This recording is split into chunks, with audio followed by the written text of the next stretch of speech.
misogynistic ways, show the size of your dick. Seen with the opposite sex and just decide that he hit. I ain't your property, bitch. Get mad and call me a bitch. And if he make you split rent, then he probably a bitch. And still be a lady. And still be a lady. Oh God. Yeah. Lotto. I can't do the insecure shit. Better be a man if you want me to act like you're a bitch. All up in them comments talking about some pussy that you'll never touch. Fuck you and your double standards. Pussy ain't for you to judge. Ayy, pussy niggas scared of monogamy. How you call it pimping if you got a lot of me? The gender roles y'all projecting the hypocrisy. Half of y'all pussy niggas owe your mama an apology. How you ain't got a pussy but got opinions on pussy? That's pussy. My ovaries ain't for you to bully. Y'all the reason we make music teaching bitches how to use. Speak up and they gon' defend the abuser. These niggas losers. Always talking about how they want a bitch on her shit. Well, he can't even handle the boss bitch. He go bigger than your dick. Yeah. Still be a lady.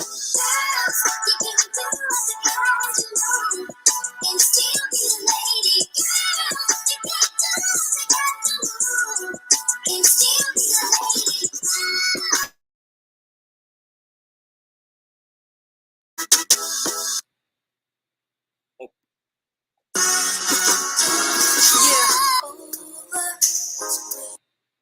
What's going on, Conscious crew? We're gonna do one more encore, girl. I should have never sat around that nigga while he was smoking, girl, because now I'm all congested and shit. Yeah. But one more encore. You guys pile into the sanctuary. Sorry for the tardy, but we're here now. So as you guys come in, please give me an old nasty thumbs up as you guys find your seating in the sanctuary. Okay. Oh my God, yeah, the song selection definitely on point. Okay, I think that's a nice soft intro, but I think this next selection is going to fucking nail it. Okay. Niggas ain't shit but hoes and tricks. Lick the pearl tongue, nigga, keep your dick. Get the fuck out of the rush. Come so I can hop in my coupe and make a quick run. Niggas ain't shit but hoes and tricks. Lick the pearl tongue, nigga, keep your dick. Get the fuck out of the rush. Come so I can hop in my coupe and make a quick run. See, me and my booze, we got grand to use with terrible attitudes. Nigga, who needs you? You got your dirty ass feet on my couch and smoking motherfucking weed in my house. Is you sick, yo? I want you, him and your dog to start grabbing doorknob. Or hustle your rob or get a job. Get the fuck out of Dodge. You heard that? You eat me to sleep and you don't even deserve that. Cause I'm a bankroll having bitch. Mercedes-Benz 6 double O having bitch. I'm fabulous and immaculate with nice curves. I gain hers for the furs and the icebergs. You got nerves, old broke ass. I having no dope ass, slow ass. Keeping on my throat ass. No yay, no ass nigga. You fake bitch. You make women hate dick cause you ain't shit. What? Niggas ain't shit but hoes and tricks. Lick the pearl tongue, nigga, keep your dick. Get the fuck out of the rush. Come so I can hop in my coupe and make a quick run. Niggas ain't shit but hoes and tricks. Lick the pearl tongue, nigga, keep your dick. Get the fuck out of the rush. Come so I can hop in my coupe and make a quick run. You that same old nigga with the same low figure. Except the lies getting bigger and the sex like the bigger. Got used to the quickies, now your ass is just whack. Tried to fuck my girl behind my back. Imagine that. I told her go ahead and try it just for the laughter. Now we both feeling bad for all the hoes you're going after. Looks can be deceiving and you're perfect much game. Cribbing your mom's name, claims a fortune and fame. Dressed in iceberg, senseless still attached. Swat me gator, fake rolling, hollow links to match. I sit back and watch as you dig yourself deeper. Digital in your beeper. You wanna better keep her. Last night you was all up in the club, slanging drips, sipping PJ Rose, giving dick tips away. They say you was holding like it just went pro. Little did they know you was flossing my dough. Know it's got to go before you cause a bitch to flip. From the bottom to the bottom, y'all know niggas ain't shit. Niggas ain't shit but hoes and tricks. Lick the pearl tongue, nigga, keep your dick. Get the fuck out of the rush. Come so I can hop in my coupe and make a quick run.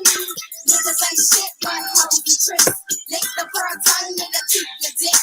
Get the fuck out of the rush. Come so I can hop in my coupe and make a quick run. You ain't shit to me, yo. I'm spending grand down in Rio. Menage a trio. Cause I rise like you see no 4, 5, 6. Range road, 4, 5, 6.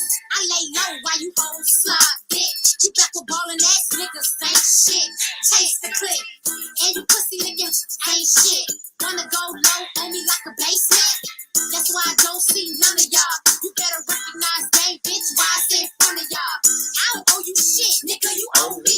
I'm about to change the locks, nigga, keep the door key. You better get your shit, take it to your mammy house. Let me show you what a bitch from Miami found. You got me fucked up, nigga, ain't no free nut. Unless you come and BBS, my keep cut. Niggas ain't shit but hoes and tricks. Link the prime time, nigga, keep your dick. Get the fuck out of the rock. Come so I can hop in my coupe and make a quick run. Niggas ain't shit but hoes and tricks. Link the prime time, nigga, keep your dick. Get the fuck out of the rock. Come so I can hop in my coupe and make a quick run. Niggas ain't shit but hoes and tricks. Link the prime time, nigga, keep your dick. Get the fuck out of the rock. Come so I can hop in my coupe and make a quick run. What's going on, Conscious Crew? Welcome to another riveting episode of the Consciouztv platform. I am so sorry that I'm late. Okay. One of my niggas was acting like a bitch ass nigga, so it held me up, okay? I had to convert that bitch back into a nigga again, okay? The wonders of CTV. Nonetheless, we're here, girl, okay? You guys already know what I'm request of you guys, which is to thumbs up this motherfucking video. There's 250 of you in the building. Oh my God. The subscriber count, it keeps. I just looked at it. It's now at 0.8. Hold on.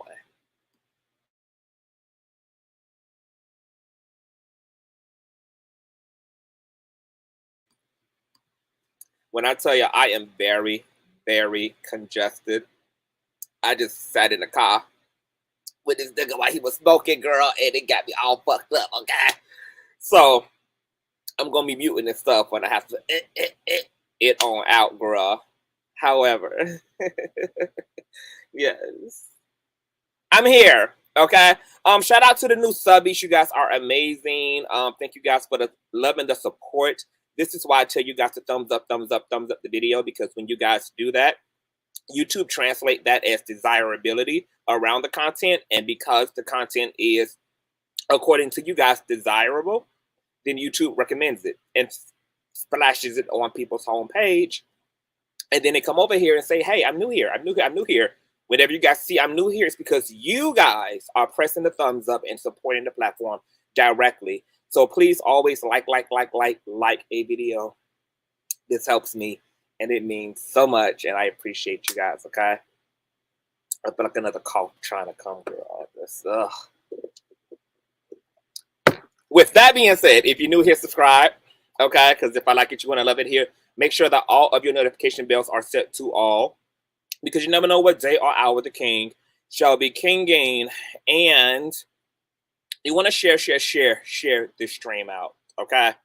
Definitely. Anybody who you want to be a fan and a member of the Conscious Crew Nation, definitely, send them the link, post this on your Snapchat, your Instagram, take clips from certain aspects of the commentary, whether it's me dragging, whether it's me reading, whether it's me gagging, whether we're having really dope discussions and gems are being dropped. You guys are always welcome to, splice out clips and post them in your stories and tag me on Instagram, etc. Share on Facebook.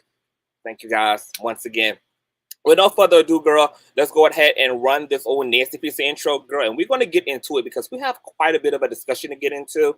This is going to be a part 2 and a part 1. Initially, when I watched the interview of Jessica Reid with Unwine with Tasha K, I was going to take this conversation a different direction because she opened up for the first hour and a half about her life.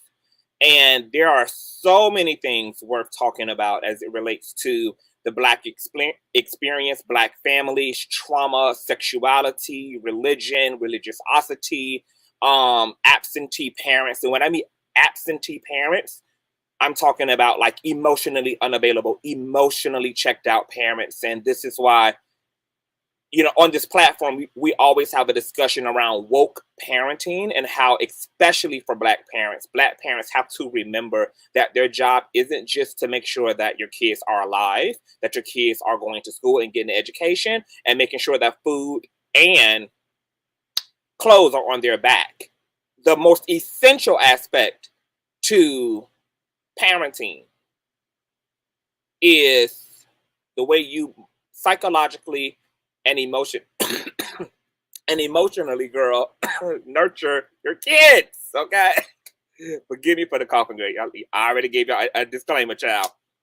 Okay, the way that y'all are emotionally present for your children. Okay, this is essential. This is why poor kids who don't have the best clothes, don't have the Timberlands. Hold on, girl.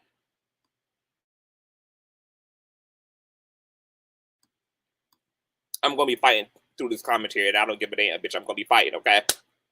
This is why poor kids who don't have the best homes to live in, they don't have the best clothes, they don't have the latest phones, they don't have cable television, they don't have cool toys. This is why kids can be born under some really crazy circumstances.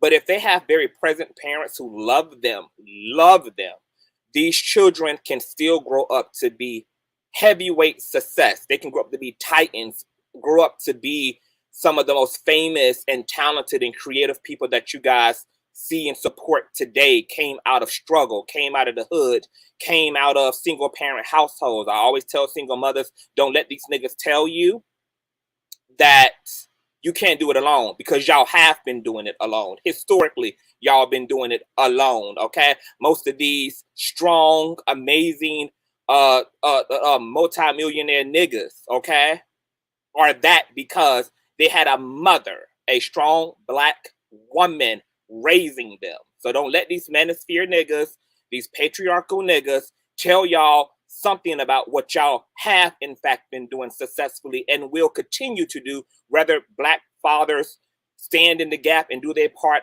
or not. Most of us wouldn't be here today if it wasn't for the sacrifices and the strength of our mothers, okay? And, you know, shout out to all of the good and supportive Black fathers too. But, you know, there's always this crazy talking point around single parent mothers, as if the Black community today isn't standing on now the full spinal cord of Black woman's presence and Black woman's love for herself and her community. So that's that, girl. So I'm going to go into that on part 2. But on part 1 today, we're going to get into Jessica Reid and Charlamagne Tha God's dynamic, because this is crazy as fuck.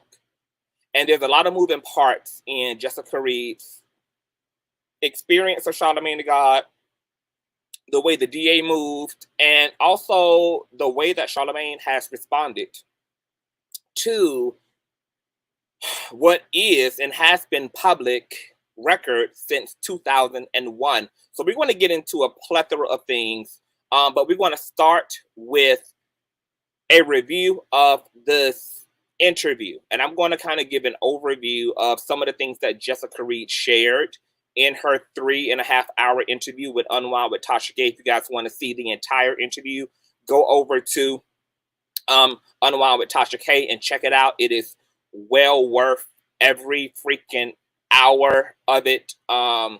It was an amazing interview.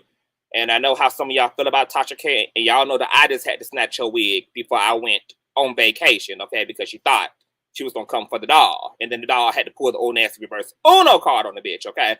But, you know, I can give flowers where flowers are due, because I really don't take none of this shit personally, which is why I can remain beautiful and intact, baby, because ain't none of these hoes, none of these niggas, ain't none of these motherfuckers, okay, gonna age me or turn me gray or gonna be anything more than social media fodder, okay?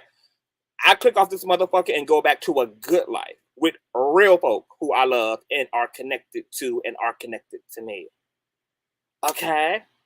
So despite the personal, Tasha K did her thing, okay? I also have a special guest here that's going to be helping me with this dialogue, and we will be dropping the link for you guys to come up at the end of the commentary, okay? But this is going to be quite a long one, girl, so I hope you got time tonight. Once again, thumbs up. Let's go ahead and run this intro, and let's go ahead and get into it. Okay. I know a place where you can recharge your soul. Baby, that's Consciouztv. And in the midst of brokenness, he gon' see your asshole. Baby, that's Consciouztv. You gon' heal, you gon' laugh and catch a little shade. Ooh, girl. Y'all know he be slaying, y'all better stop playing. Come hear what he's saying. Ladies and gentlemen.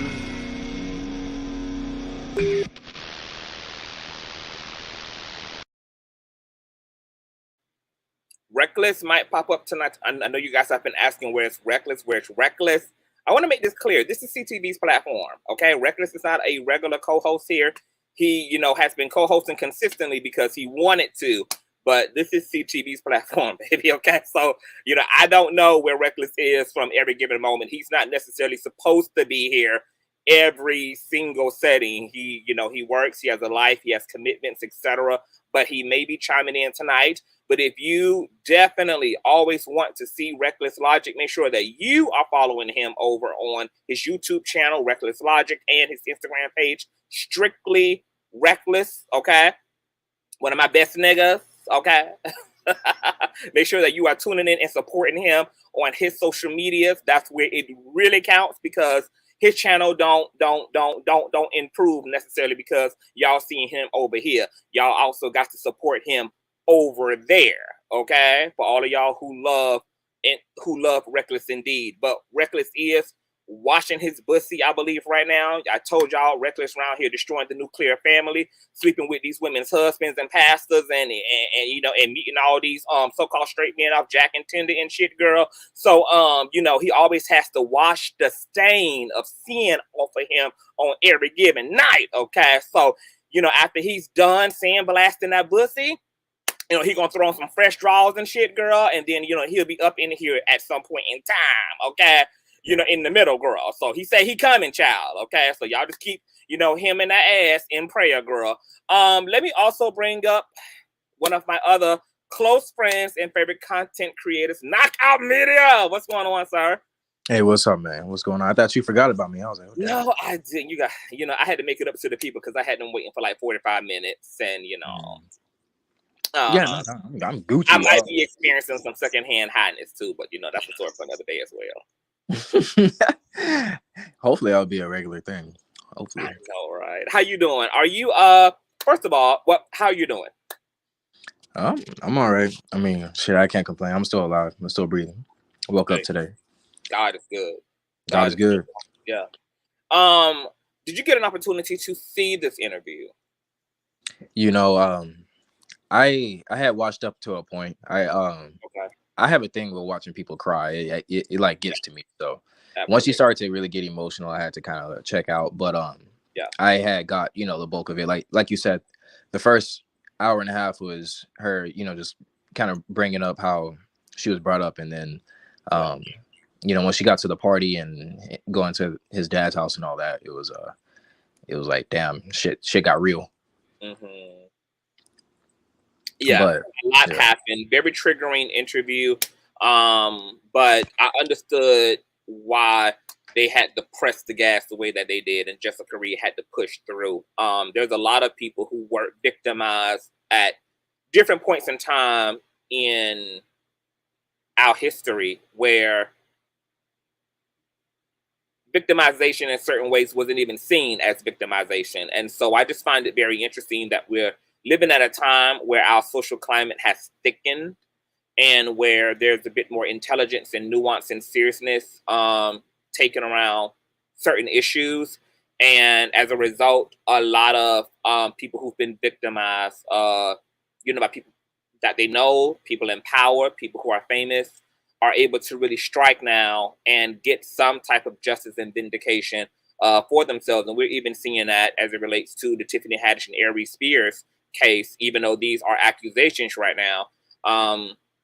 People who have, were victimized 10, 12, 15 years ago are able, because of the way the age is set up right now, are able to finally come back for some due diligence and some due processing. But think about being married to the person that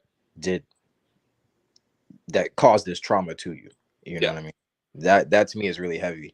And I can really see, you know, I definitely resonate with the victims, to where you have somebody who speaks up and will say something, and I wouldn't say will get ignored, but it won't be, they won't pay attention to it, right? And as I saw stated on Twitter plenty of times, that she has shared her story many times, but I guess because of Tasha K's platform, this is why it's now being really brought to light, because of that interview, which she did do a good job. I mean, there's no hate at all. So, you know, but we're not haters over here.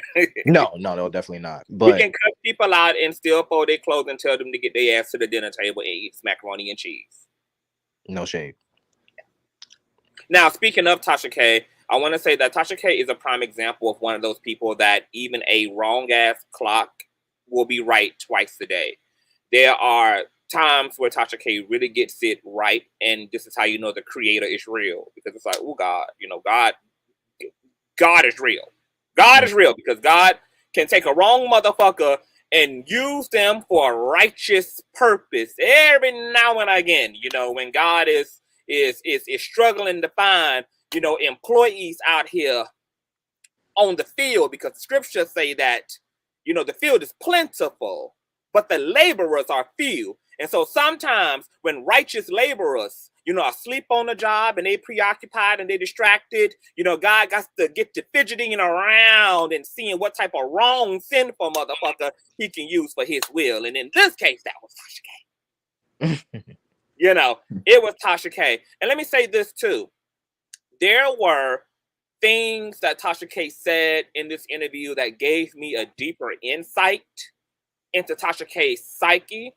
And I'm going to come back and gather on that at a later date, especially regarding this Von Ray shit and the Storm and Rose stuff that I wasn't able to really sink my teeth into, because the bitch had a life to live and was out here living my best life, YOLOing, while these people's, you know, corsets was busting open and dentures were falling out and shit, while they was on this bitch, you know, losing their motherfucking mind. You know, I was living my best God-given life. So now that I am here and I am backseated, you know, I am going to come back around 360, and I just find certain statements made in this commentary really fascinating. But one of the things that I want to address before we get off of her and really get into Jessica, which is what we're really here to do, is that Tasha K made an interesting statement toward the end of the interview. She said, you know, she doesn't enjoy placing these type of allegations on innocent people. And that was a little triggering, considering that she alluded to a certain thing regarding Storm Monroe. And so I just found it fascinating that Tasha absolutely does weaponize these type of allegations if she so needs to, because Tasha K is the type of individual who will do whatever needs to be done to backpedal out of a wall that her back is in fact against. There's absolutely no mistake about it, okay? And that's been proven on a federal level. And it's been proven as it relates to all this drama her and her employee conjured up, okay, over the past few weeks. So I had to like tune that part of her out to appreciate the work that was being done, because I'm just like, ugh, right conversation, wrong messenger, for sure. However, there's another perspective that I have as well in tandem with that as it relates to Von Ray. And it made me understand Tasha's psychology behind certain things. But once again, we'll get into that on another day. I'm ready to give a full overview right now of the dialogue. I'm going to pull up, old Nancy piece of visual of Charlamagne the Goddess and Jessica Reid, and I'm going to just give the people who don't who don't watch Tasha K, who not gonna give her a click in the view, even if it meant, you know, going to heaven, baby. They ain't clicking on Unwind with Tasha K. So I'm gonna, you know, I took the L for you, baby. Okay, I went over there and listened to it. I'm gonna bring it back to you and give you kind of a nuanced overview of the discussion. Once again, I'm not going to report every single detail that was discussed, so you guys can go over there and should go over there if you want to see the interview in its entirety. Okay, so I'm gonna blow up an image real quick. Knockout Media, you can probably just chill if you want to, or just listen to me as I go through this. I mean, if you're planning on going in on him, then let me butt in a little bit. Shit, let me get it. Okay, a little bit. Well, I'm gonna give an overview first of what was discussed in the interview, and kind of reiterate some things that Jessica Reid shared with Tasha K, and then we can after that or whatnot. Okay, so once again, thumbs up this video, you guys. Let me bring up an old nasty piece of visual. Thank you for being here tonight. Screenshot City, where are you, bruh? Where you at? Okay, here it is. All right. And I'm going to go ahead and take myself off screen and refer to my notes. Okay, so this is Jessica Reid and Charlamagne Tha God. Okay.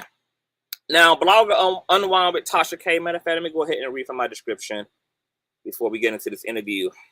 A grueling battle for justice it has been for survivor Jessica Reid, who alleges that in 2001, a then 22-year-old and non-famous Charlamagne Tha God, whose real name is Lenard McKelvey, sexually assaulted her at a beach villa at what was supposed to be his birthday celebration by using date RAPE drugs to incapacitate her and a friend. Ms. Reid not only alleges that the famous radio personality assaulted and drugged her, but that two of his cohorts also sexually violated her during the event. Despite a criminal investigation and RAPE kit being administered immediately following the ordeal, it was Jessica's mother at the time who blocked the justice system from going to trial, leaving due processing incomplete. And Jessica played with numerous struggles and trauma for years to come. Jessica Reid has not decided to leave what she alleges happened to her undone. So in hopes of finishing what she started almost 20 years ago, she started a GoFundMe to assist with obtaining quality legal representation in 2020 and sat down with media personality Unwind with Tasha K in a tell-all about her experience and her mission for closure and justice. Here, we'll take a deep dive into the ongoing dramas of Jessica Reid and Charlamagne, and I'll let you all decide on what you believe should happen, okay? Now, as stated here, everything stated here is allegedly, okay? This is according to Charlamagne Tha God, his side, and according to Jessica Reid, her side, okay? Now, where are the notes? I mean, this was a lot, knockout. It was a lot, okay? So, in this interview, Jessica began speaking to Tasha K about what happened on the day of her sexual assault, okay?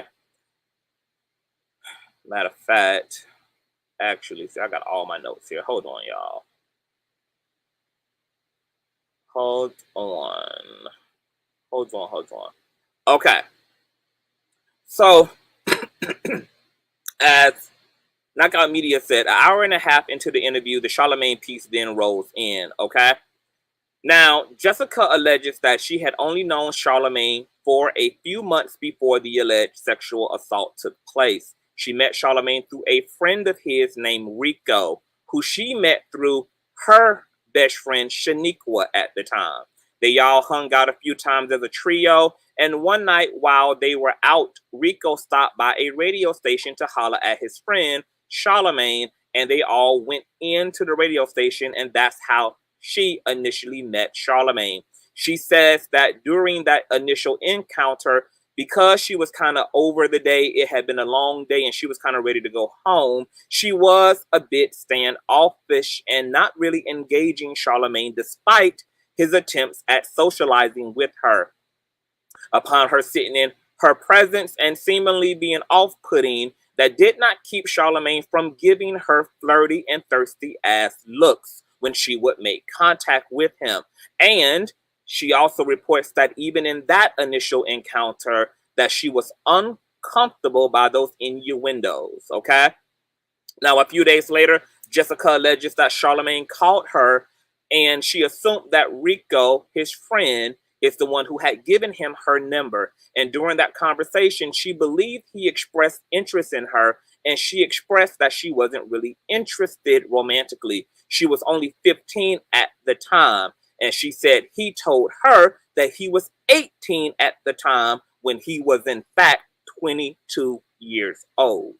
Despite turning down dating him, she did agree to friendship. And at this point, she didn't feel any way about friend zoning him because she had a lot of guy friends and had never had any issues with platonic relationships with the opposite sex. So she really didn't think much about putting him in the friend zone. Now, she alleges that her, Shaniqua, and Charlamagne hung out a few days later after that phone call, where Charlamagne allegedly comes to the house to pick her and her best friend Shaniqua up. He did come in the house, meet the mother, who didn't have a problem with the two young ladies spending time with Charlamagne, who allegedly paraded around at this time as an 18-year-old rather than a 22-year-old. Now, he also had 3 friends with him as well, so it's 2 girls and 3 guys. And they all went to a Chinese restaurant and hung out very lightheartedly, okay? This was just a very friendly excursion. This wasn't a date. This wasn't a menage a trois. This was a simple outing with a guy that she met through a friend who seemed really cool. And she said that they had a great time hanging out together. A few weeks later, she alleges that Charlamagne calls her again and invites her to a birthday party he's throwing at a beach house. Initially, she said no, but didn't have a reason to say no.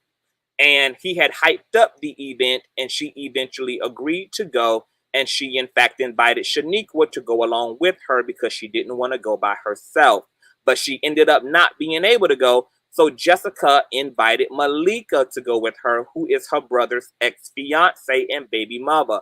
But Malika was her brother's girlfriend at the actual time. And her brother had just had a baby together. So Malika was a new mom, okay? So she was a family friend, essentially a sister-in-law, if you will, okay?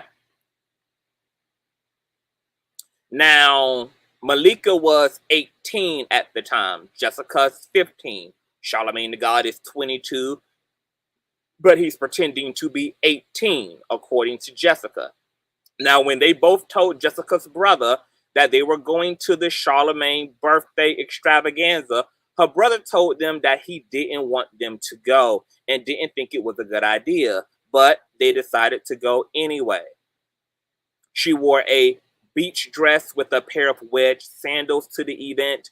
Charlamagne would be picking them up, but when she received another phone call that day that they were downstairs, it wasn't Charlamagne, but his entourage. And she said it was about 4 or 5 of those guys, one believed to be Charlamagne's cousin, who came to pick her and Malika up on Charlamagne's behalf. Jessica said she didn't remember feeling uncomfortable until she realized that there was a very heavy presence of men and having some anxiety about it. And she communicated this to Malika, who didn't think much of it, okay? Now, Jessica begins to break down during this part of the interview, okay, you guys? She just burst into a ball of tears because she says she actually heard her own intuition as loud as they screamed to her while she was sitting in the back seat with Malika in this car with these guys on their way to a location where Charlamagne was. And she heard a voice inside of her scream as loud as day, "Get out of the car." And she didn't listen. And now she knows why that voice in her spoke so loudly. Okay? She says that voice kept yelling at her, telling her, Jessica, don't go. But she sat that voice aside, as many do. Now, I want to segue real quick before we get back to the story. Women and men, I stress this to you guys all the time on my platform, and I'm going to stress it again here because this is a prime example of what I mean. Never disobey your intuition. I don't give a good goddamn if you've already committed to the plans, if arrangements already been made, if you already spent your money, if you hear your gut intuition, please obey it. It can be the difference between life and death. Okay? Life and death mentally, life and death physically, life and death psychologically, emotionally. Always obey your intuition. One of the things, before we get back to this, that has really improved the quality of my happiness at this point in my life, you guys, is the fact that I am maturing in my obedience to my intuition. And this is saving me so much bullshit. This is saving me so much time in quicksand, metaphorically speaking. Listening to be obedient and to develop a trust in your intuition is something that will improve the quality of your experience of life in so many ways, and you'll be kicking yourself in the ass that you didn't develop this obedience sooner. Now, many people call the intuition various things: the Holy Spirit, ancestors, guardians, psychic, intuition. It really doesn't matter. All I'm telling you to do is to be obedient to your intuition. It will save you from danger that never even has to manifest. Okay? The story continues on. They went to a home that she believed to be Charlemagne's dad's house before heading to the main event. And that home, Charlemagne was there, okay? And also introduced her to his father, okay? After this initial introduction, they then left that location and then began to head out to where this birthday event was being held at. They finally got to a villa that required military ID that she believed to be on behalf of an uncle of Charlemagne's, who is a sergeant in the military and who's listed as the owner of the villa on police reports regarding that actual property, okay? She says there were 15 guys all together at the villa and 2 other girls aside from them. And there was nothing happening at the villa that indicated it was a birthday party. Charlemagne allegedly fixed Malika a drink, and she said Malika seemed much more comfortable than she and in a bit of a social mood than her. So Malika was pretty lit, okay? Jessica says that she believed it was because she was happy to be out, because Malik had just became a new mom, and this was an escape for her. He also allegedly fixed a drink for Jessica, but she didn't want to initially take it. But he assured her that she would be protected and he wouldn't let anything happen to her. So she eventually started sipping on the drink that was prepared for her. She, upon Malika's second cup, Malika began throwing up and was a little disoriented, and everybody in the room and in the villa kind of joked and laughed at it. After that, Jessica said she set her drink aside, and eventually she also started to feel lightheaded and not like herself. So she excused herself to go to the bathroom to collect herself, but when she went to stand up, she collapsed on the floor and had no mobility in her legs nor arms. And she recalls hearing everyone in the room laughing. And she recalls Charlemagne telling 2 guys named Larry and Boo to take her upstairs to a bathroom. And that's when one part of the alleged assault took place between her and Boo, okay, who were both holding each side of her arms, okay, as they held her from left to right while she was incapacitated. She alleges that Boo and Larry molested her during the experience, okay? that they felt all across her breast, that they felt all in between her legs while she was in this bathroom upstairs with Larry and Boo. Okay, let me get my notes together. Now, she says that she assumes that Malika was assaulted.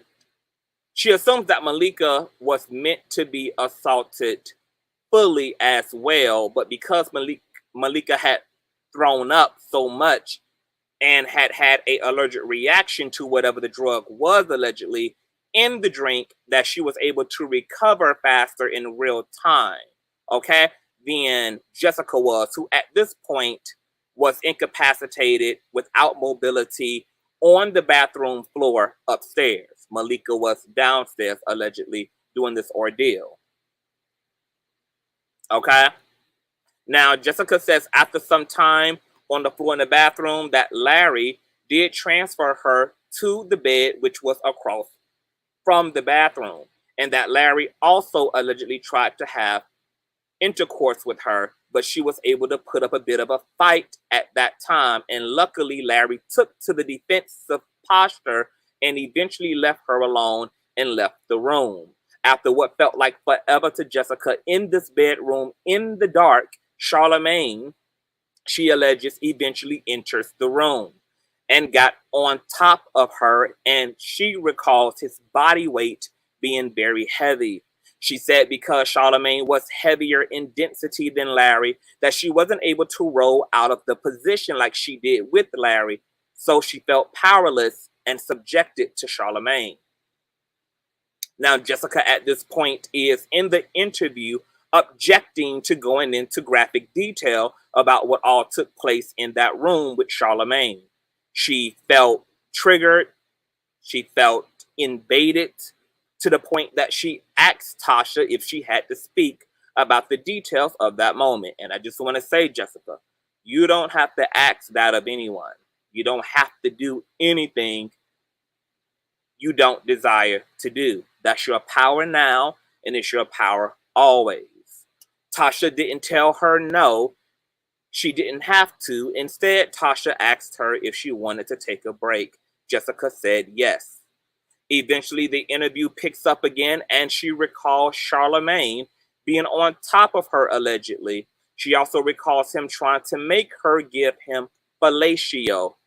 She's disgusted and struggling to even communicate this to the interviewer at this point. She didn't have a lot of control of her physical faculties, she recalls. So luckily, she wasn't able to fulfill the act.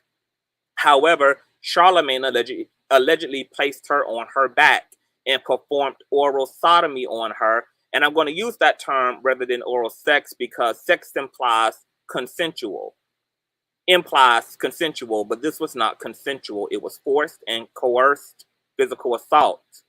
As the oral sodomy is taking place, she alleges that he's still pressuring her to return the favor.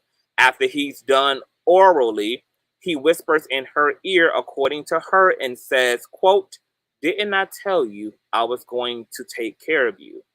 She didn't know whether a condom was used, but says probably one was because no DNA was found during the RAPE kit analysis. But since he gave her oral, I assumed that there wasn't enough DNA from his saliva still on her either, even though a RAPE kit was administered immediately. Nonetheless, the ordeal ended when she gained the capacity to scream uncontrollably, and that's when Malika found her as she was still disoriented herself. But she did successfully locate Jessica because of the screaming. When that screaming ensued, Charlemagne left the room, got his belongings, and had left the villa by this time. Both Jessica and Malika were able to help each other out of the villa, where they encountered some guys in the parking lot who asked them if they needed help, where they were able to use the phone, and the authorities were called, and they were transported to the hospital where a RAPE kit was administered. Her brother and mother were already at the hospital. The days following the incident at home, she says nobody really spoke to her about the ordeal or really made themselves emotionally available except for a neighbor who she was very close to at the time. There was a point where she decided she was going to wash the dress from that night, but she didn't know why. I think the reason why Jessica wanted to wash the beach dress from that night is because it was a symbolic way of her attempting to purge herself of this filth and this indiscretion and this violation that had happened to her. It was a ritualistic attempt at healing for herself to wash this dress. She didn't recall her mom wanting her to testify, despite her making it clear that she wanted to absolutely testify against Charlemagne, allegedly. Ultimately, she ended up being sent away to her uncle's for the summer and not testifying. She eventually assumed that he had been locked up and that authorities didn't need her for anything more. So she was in shock when he popped up on her TV screen one day, and that led to an emotional crisis that was in tandem with the toxic relationship she was in at the time, not being overall happy already in life. And now this huge emotional shock was there as it relates to her seeing her perpetrator on air, happy, successful, and moving up ranks. Okay? Jessica states that as a result of this straw breaking the camel's back, that there was a self-deletion attempt where she digested a lot of medication and tried to end her life.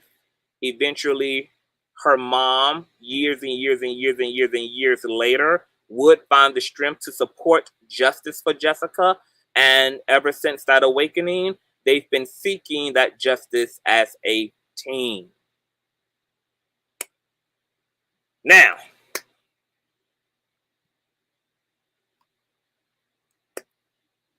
Knockout Media. Yes, sir. That was a just of the Charlemagne piece of the interview. What are your thoughts about some of what you just heard? I agree with all the sentiments in the comments. I mean, it's just disgusting. You know, I don't like predators. I think that right there is the epitome of predatory behavior, or a predator. You know what I'm saying? Like, to me, you, and that's probably why I've never been like a big drinker, is because early on we were told about, you know, people drugging, or, you know, in movies they were making jokes about roofies and stuff like that, and that was like a well-known thing. So to me, drinking and just like bar culture and partying and stuff like that has always had that lingering undertone of abuse and how do you say it? RAP culture. Yeah. You know, so that is extremely there are really no words to describe it because of how nasty it is to think that. But for him to also be lying about his age, why are you 22 hanging out with kids? And why do you have to lie about your age? Why can't you hang out with people your age? Keep talking. I got to run to the restroom real quick, so just keep talking. Mm-hmm. But yeah, I that also is extremely weird to me. Guys are fucking creeps. I'm sorry. Men can be creeps that for some reason, I guess they don't have luck with getting with women their age or being able to be in a social circle of people their age. So they rather go down in age because they find it easier. They find it more nuanced to be able to go to this younger person and convince them and persuade them of shit that they're Not privy to. Oh, shit's fucking nasty. Yeah, he absolutely needs to be canceled. I'm back. So I know people have been asking about the mom. So Jessica shared in the interview that her mom also had been violated and had not healed that violation, and had not had her own abuse reconciled. So that leads me to believe that the mom, two things are probably the case. Like most Black families, we're unequipped. We don't have the resources to deal with trauma in general because we haven't really had a big relationship to the mental health community. Black people dealt with their own trauma regarding slavery and white patriarchal capitalism and oppression on their own. We've dealt on our own with everything that has happened to us by external enemies and internal ones. So I'm thinking that it was out of ignorance that the mom avoided the big elephant in the room. She didn't know how to. It had never been demonstrated to her. And Jessica also shared that her mother's mother, aka her grandmother, also had been abused by the grandmother's father. So this was a intergenerational thing. This wound and the vibration of this wound and this victimization, literally what's going on and being passed down to females of each generation of the lineage. That's why we also talk a lot about intergenerational transference of trauma on this platform, and why so many things are have become a pathology for Black families. Things that were passed down, ignorances that were passed down, defense mechanisms that were passed down, coping mechanisms that were passed down, whether those coping mechanisms were for better or for worse, whether they made situations good or bad, mechanisms nonetheless. And we've carried those practices. So I also think because our community as Black people, we're very much so like, even though we're some of the most damaged people in this country, not due to our own doing, but we're also some of the most conservative people in this country. We have a very close ties to respectability politics. I wonder if Jessica's mom didn't want to put her daughter through trial because, for one, maybe she thought that it would be painful for Jessica, and she thought maybe she was protecting Jessica by not forcing her to testify against Charlemagne, and by just being emotional. And I think that also maybe Jessica's mom might have been afraid of the publicity that might have followed. Black people, we don't like having our shit plastered across anything. We are the people whose motto is what happens in this family and what happens in this house stays in this fucking house. We have been practicing non-disclosure agreements for generations, because we are a people who do not like outsiders, and for good reason. We've never been able to trust outsiders. All of the outsiders in Black people's experiences have enslaved us, exploited us, assaulted us, used us, and abused us. So Black folk have been very protective of themselves, even under the sickest and most delirious of circumstances. So we've kept everything in, not because we wanted to facilitate evil, just because there was no one to trust outside of ourselves. You can't have a traumatized people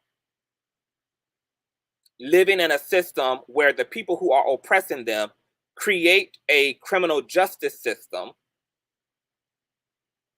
and to police those captive people and then convince the captive people to trust in the system that was created to target and further exploit them. Like, makes no sense. So this is why generationally as well, Black folk don't fuck with police, because police, the development of the police task force, the criminal justice system, none of these systems were created for us. They were created because of us. So Black people have never had anywhere to go with any of the trauma and insanity that took place.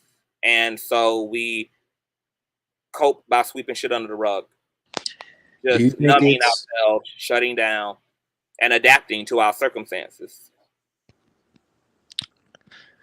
Do you think it's as prevalent as young mothers in the Black community, as far as the psychology of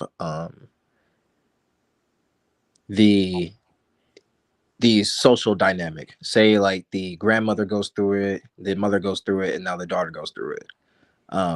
You think that is something that is more prevalent in the Black community than it is in any other community or ethnicity? I can't say that it's more prevalent, but I know that like mayonnaise people had more access to deal with trauma that developed in their experience than Black folk did. Mm-hmm. So I'm not sure, if I think this happens, period. But I also think strange things happen in the consciousness of people who are being traumatized. I think that I wouldn't be surprised if in the Black community that there's a higher development of certain mental illnesses, or certain behaviors are more prevalent amongst us than other communities, because when you hurt people, a lot of times you turn those hurt people into people who desire to hurt people. It's all a working system. So I wouldn't be surprised if whatever the statistics are around crime or sexual abuse or domestic violence or whatever the fuck it is, because when you have a whole entire group of people being hurt and being hunted always, socially, politically, economically, when you have all of these fucking assaults upon a community, yeah, like sometimes hurt people will turn into victimizers themselves. And strange things develop sometimes in the human soul when you emasculate them, when people are at the mercy of psychological and spiritual warfare, and you cut people off from a true sense of themselves. You cut people off from developing full self-actualization. I believe that there are dysmorphias and there are grotesque things that become the human soul as a result of being cut off from love and being cut off from resource and being cut off from community, and once again just constantly being berated and beat up on and just separated from all things good. So I think the mom, getting back to her, if you think about it, the mom existed in a time where respectability politics would have been at an all-time high. And yeah, Black people's reputation was important to them. And the mom absolutely, probably, not absolutely and probably, but she probably put herself first. She didn't want to be that mother. And I think a lot of the reasons why parents don't protect their children and don't stand in the gap for their kids when situations like this arrive is because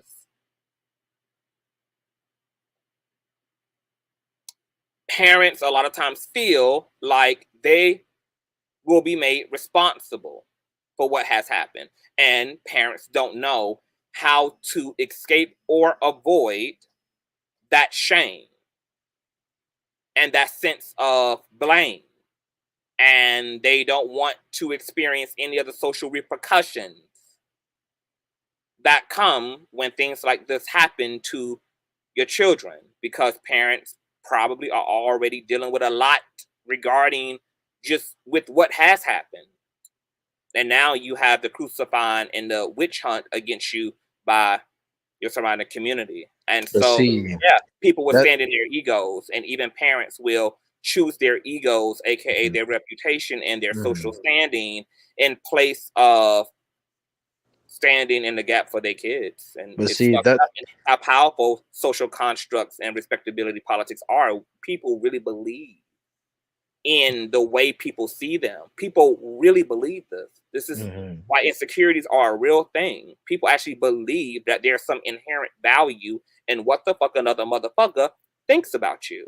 And there is no true inherent value in it, but we're made to believe that there is. And as a result, we do all that we can do to make sure that the way that people see us is in the way that we would have them see us.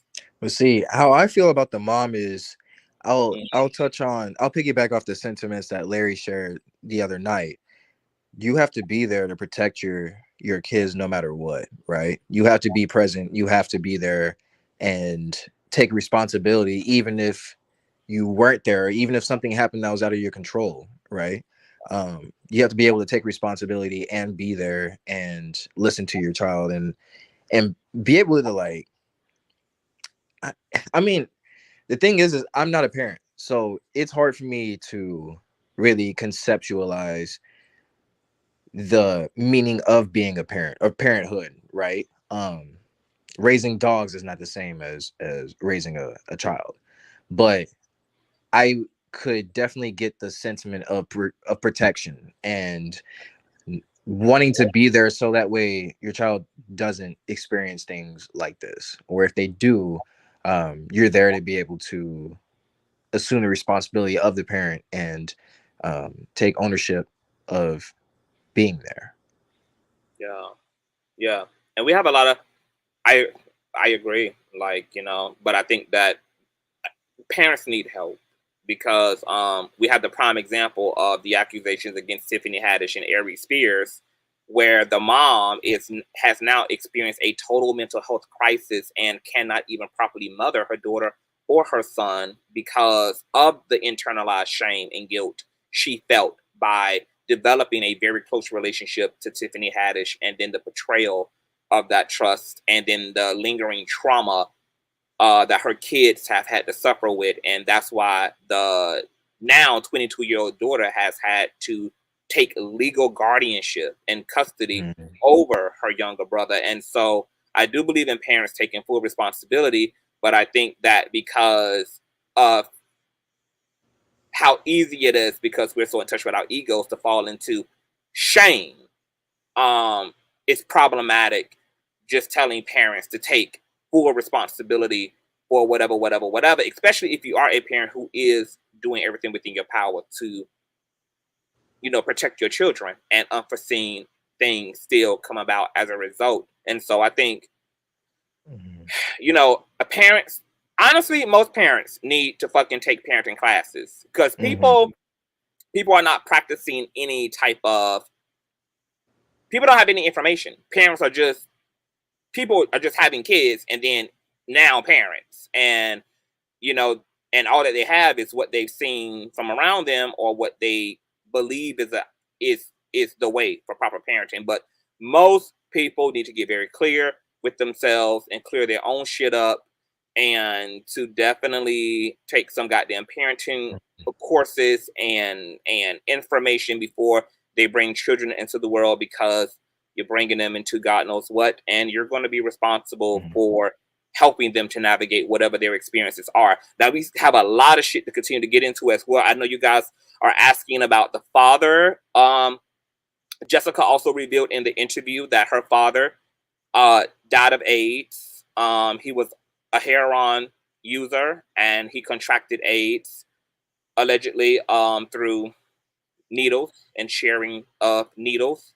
There was a point in time where her mother nursed her father toward the later parts of his life, but he eventually died from age-related complications. And this also it traumatized her, and she went into, because she was very close to her father, and when her father was healthy and well, he was a very active father, a very fun father, a very present father. And so when he passed away, that was traumatizing for her as well. Okay. Mhm. She shared that she struggled a lot in middle school because she just kept feeling like something was missing from her life. And her mother also was shut down emotionally, and she couldn't really depend on her mom. And that middle school was very difficult for her as a young girl because, her sense of self is developing. She's questioning her sexuality as well. She thinks she may be bisexual. She said that the way her mom dealt with her curiosity around her sexuality was that when her mom got word that Jessica may be bisexual or curious as a middle schooler, she simply circled a condemning passage in the Bible, came into her room one day, threw the Bible on the bed with the circled passage, and left. And that was how the mom dealt with that. And she recalls also like skipping school a lot, and her grades suffered, and she was very depressed. Very depressed. She doesn't recall her mom telling her that she loved her at the time, that her mom was really there telling her that she was beautiful. Things that are very important for women who are in a patriarchy, who are in a society where there's hyper beauty standards, etc. And she's, dealing with all of those mixed signals from society, and mom is there. She's not angry at her mom, looking back in retrospect, because she knows that her mom is just a woman outside of the title of being mother. And that, despite the fact that her mom made some mistakes, she doesn't believe that her mom's intention has ever been to injure her, even though the impact of those actions still are what they are and were on her. She also says that the Charlemagne incident wasn't the first sexual assault, that she was actually sexually assaulted at the age of 5 by her godbrother. She was 5 and her godbrother was a teenager, and that her godbrother made her a trigger warning, made her touch him inappropriately, and that this behavior went on for some time. And Jessica did not share this with her mom until she was 7 or 8 years old, when her and her mom were sitting in the living room watching an episode of America's Most Wanted. And there was a depiction of a young girl being sexually abused. And that was when she realized that what had happened to her was actually wrong. As a result of her having this understanding that what had took place between her and her godbrother was wrong, she ran into the room and had wrote a note out to her mom that so-and-so made me touch him in this way. And then she ran back into the living room and gave that note to her mom. And then she ran back into her bedroom. And she said that her mom read the note, came into her room, teary-eyed, asked her about what she had wrote. They kind of shared a brief moment of grief together. And then that was that as well. There was no conversation. There was no follow-up conversation. As far as she's aware, her mom did not confront the godbrother, and that her mother maintained a very close relationship to the godbrother's mother for years to come. Matter of fact, so close that No, go ahead. I'm sorry. So close of a relationship that after the Charlamagne Tha God violation, allegedly, Jessica's mom sent her to stay with her uncle for the remainder of the summer as the investigation was constructing itself back home in South Carolina. And she said before she left, or before her and her younger brother left to go stay with their uncle for the remainder of the summer after her sexual assault, that her mother wanted her to go pay a visit to her godmother. and Jessica was floored by her mom asking her to go pay a visit to her godmother because her godmother allegedly hadn't seen her in years, and she had no idea why her mom would encourage her to go see the godmother and risk Jessica coming into contact with the godson, because she didn't know whether the godson was still living at home at this time with his mother. She didn't know if he was still at the house, and she had developed anxiety around this encounter with the godmother. But nonetheless, she was obedient and she adhered, and she went and saw the godmother, and luckily the godson wasn't there, but when, they sat in the living room where all of his pictures were. And to this day, I don't think she's still sure if the godmother even knows what her son did to her at 5 years old. And it's clear that Jessica's mom didn't have a conversation with her best friend, who she adopted as a sister, about what her son had did to her daughter. So when she got to her uncle, not only did that happen, but she kept pressing her mom about the investigation. When was she going to trial? Et cetera, et cetera, et cetera. She said that her mom practically really just avoided her, always act like she didn't have any information, act like she didn't know what was going on, etc. And that's when she just eventually assumed that, something had happened. Charlamagne had been locked up, and she just assumed that everything was good until she saw him on TV one day. Now, that's Jessica's side of the story, you guys. That Jessica claims that at 15 she was violated by a 22-year-old Charlamagne, who paraded around as a 15-year-old, who she met through a friend named Rico. And Charlamagne essentially groomed her by playing really nice with her for months upon them meeting each other. Hung out a few times outside of this beach villa incident. Everything was good. Everything was great. Charlamagne met her mom, etc. And they never dated. This was just a homeboy as far as she was concerned. And she alleges that Charlamagne invited her to his birthday celebration that was at a beach villa, and that she was full-on sexually assaulted by Charlamagne, and that she was molested by two of his friends, Larry and Boo, at the time, okay? Now, Charlamagne has his side of the story, and we're going to be bringing us all the way back to rape kits, the whole nine as well. Charlamagne has a different account of the incident, so we're going to play some fair use here. Let me read my fair use disclaimer. Matter of fact, this is one of the notorious interviews that Charlamagne did with DJ Academics years ago, where he spoke about the incident between him and Jessica Reid. And once again, I have to state allegedly for legal purposes and reasons, okay?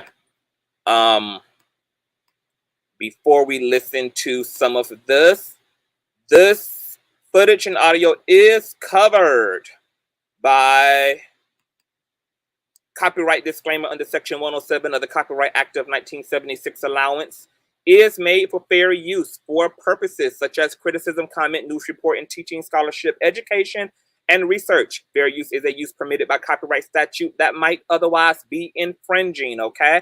Now, because this footage has to actually fall under fair use, I'm going to have to pause in between takes, okay, so that it can be classified as fair use, okay? So listen to Charlemagne's response to being questioned about the arrest record and everything that happened between him and Jessica Reid back in 2001. And turn your earbuds up. I have the volume jacked all the way up, okay? If you guys hear an echo, let me know, echo, echo, echo in the live stream, okay? And I had a party And I had all these chicks at a party, like, and I was doing overnights I was working at Z93 then. So I had all these chicks there that I met through radio, and, you know, chicks that my dude had known. So I used to see this, always see this chick with my dude. So I bought, you know, I invited her to the party. So she was at the party and shit. She got drunk, high, whatever.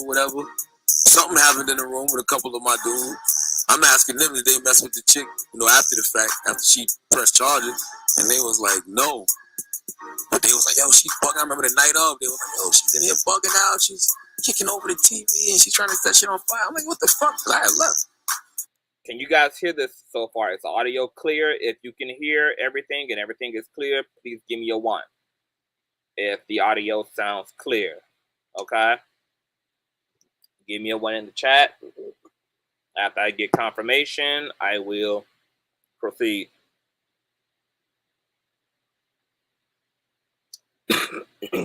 Okay, got it. So the next morning, I'm hearing she said she got raped. She got raped. So I go to the hood to ask what happened. They're like, yeah, you know, my cousin who had got the scholarship, yeah, he's in jail now. What you mean he's in jail? He's in jail. They said he raped the girl. I'm like, get the fuck out of here.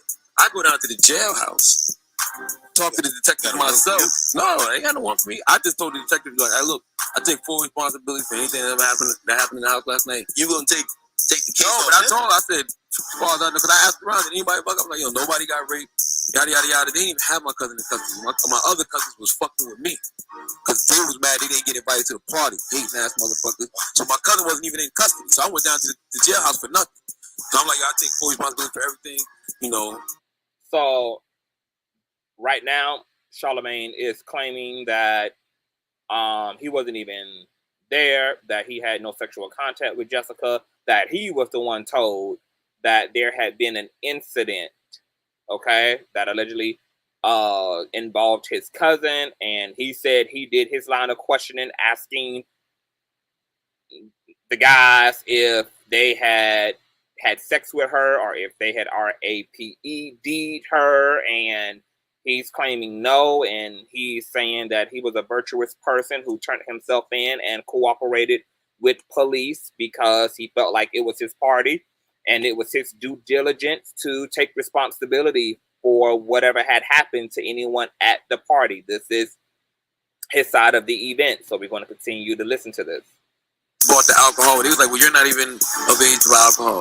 And I'm like, well, how'd you get it? Well, I got a crackhead to get it from you. You know, whatever.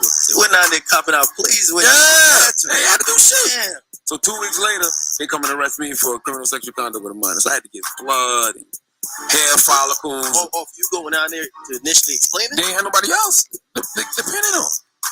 So Charlamagne has claimed that despite him cooperating and all of that, that he was arrested for gross misconduct and by involving a minor, and he had to give blood samples and all of this and all of that, and he claims that the rape allegation was pinned on him because they didn't have anybody else to pin it on. But there were 15 other guys at the billet to pin it on. And once again, you guys, this would not have been a clout chasing move on behalf of Jessica, because Charlamagne wasn't Charlamagne at that time.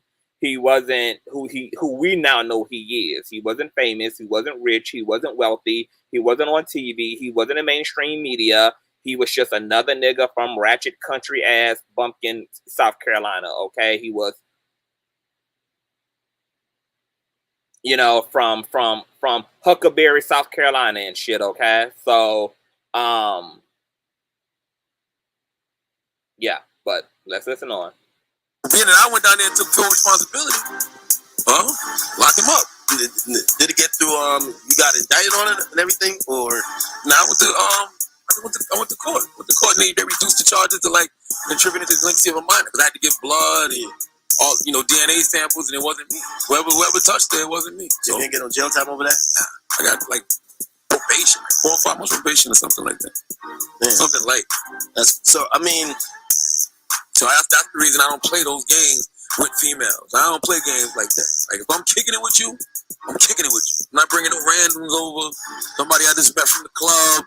Some chick I just met. Like, I go through a process. I talk on the phone with girls. Okay, so he says practically he was exonerated. He took a lesser charge because his DNA wasn't found on Jessica, etc. And that's not quite true. Okay.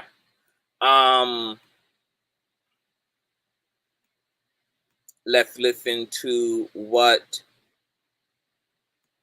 Jessica Reid's mother had to say about Charlemagne's claims around a lack of DNA evidence.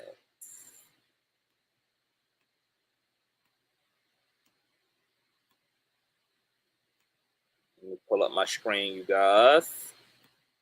Once again, thumbs up as you're coming into the sanctuary. This is from fckyaya.com, okay? And it's captioned, Jessica Reid's mother says Charlamagne lied about DNA results in RAPE investigation. This is an updated investigation. This morning, former NBA player Kwame Brown interviewed Jessica Reid's mother and brother on his YouTube channel. Jessica Reid is the woman who alleges Charlamagne Tha God drugged and RAPE'd her when she was 15 years old. Charlamagne has proclaimed his innocence on The Breakfast Club by saying, quote, "The documents show that I did everything in my power to fully cooperate with authorities before this case was ultimately dismissed.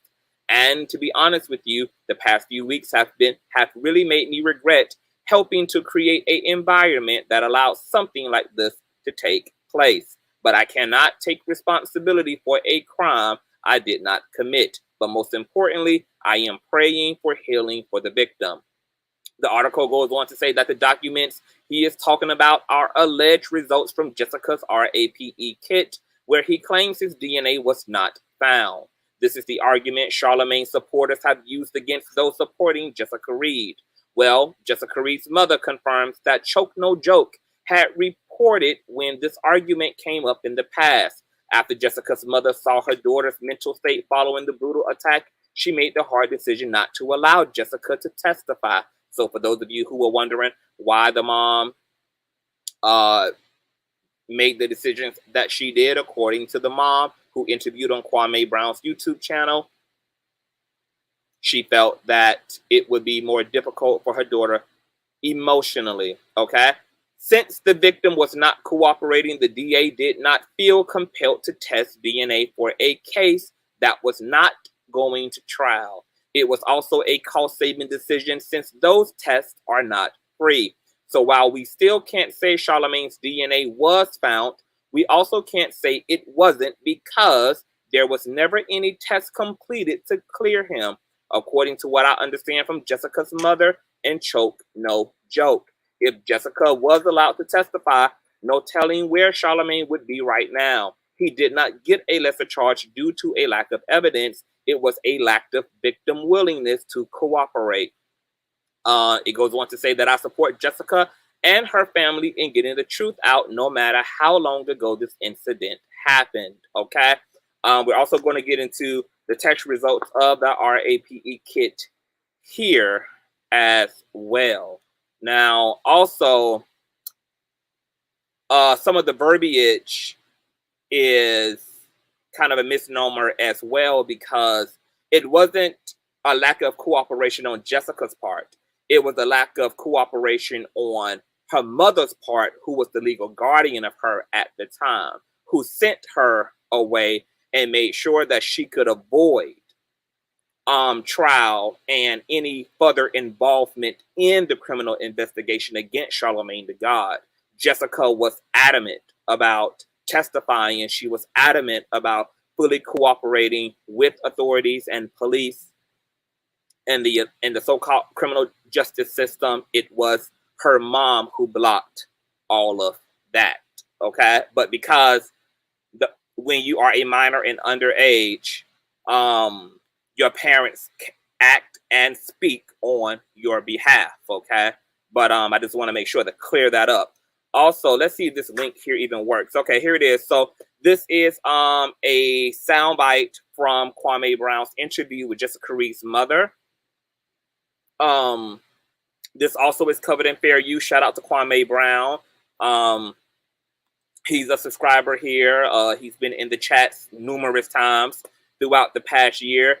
I had no idea he had even interviewed Jessica Reid's mother. So we're going to listen to this. Make sure that you guys crank up your volume so you can hear this. This is my first time hearing this.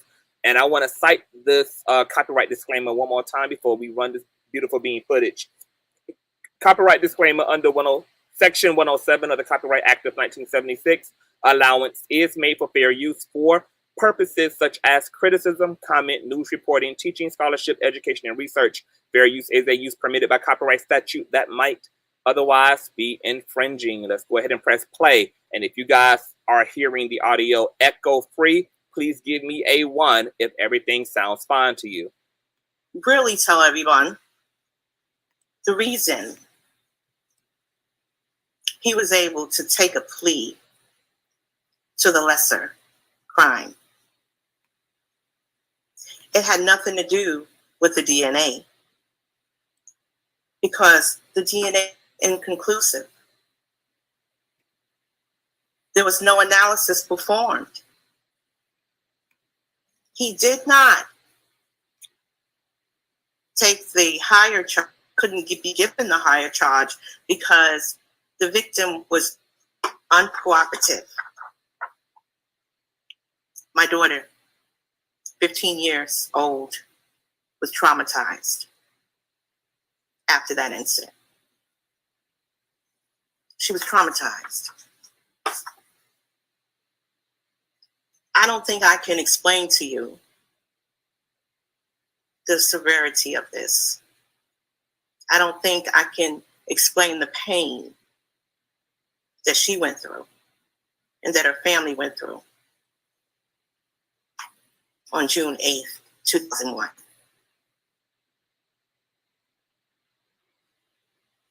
So that's why he's still here out and not in jail or under the jail, because I did not let her testify.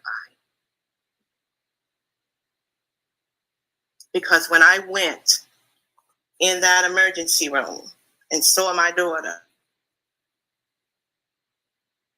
uncontrollably shaking, when I saw her hysterical, out of her mind, traumatized by what just happened to her, I could not let her testify on the witness stand. I didn't want her to repeat that pain and suffering, which I knew she would if she had gone on that stand. Cross-examine, jurors, or whatever. And I didn't want that for her. So I made the decision not to let her testify at that time. And I took my children and we moved out of the state of South Carolina. And I took them and we moved to Virginia.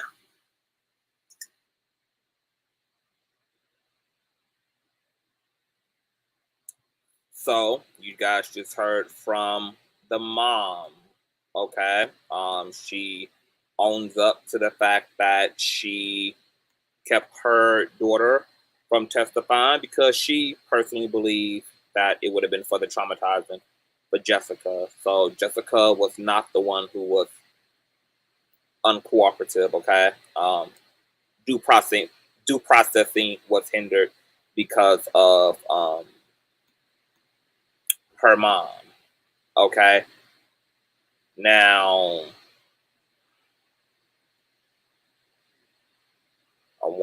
there's something that I put in my notes here that I want to refer to before I get into this. Let's see that. Okay, so you guys heard Charlamagne Tha God's defense that he wasn't there, he didn't do this. He wasn't even at the property at the time that all of this happened. He heard about this incident after the fact and had allegedly confronted everybody at the party, and nobody confessed up to anything. And says he was fully cooperative because he didn't do anything of malicious intent, and because he didn't do this, and he took ownership for providing alcohol to a minor, etc. And he claims that he was later arrested for misconduct, etc. But he took a lesser charge because his DNA was not indeed found on Jessica. So that's been his defense ever since. Now, before I go any further, I want to welcome Reckless. Hi. Hey, what's going on? Speak to these people before we move on, because they've been asking and asking about your Reckless ass. Hey, what's going on, y'all? I finally made it back home, girl. You know, I was in a location that was not going to be named, baby, but I wasn't able to cam up. Now I'm able to cam up. Y'all able to see me now? What's going on, y'all?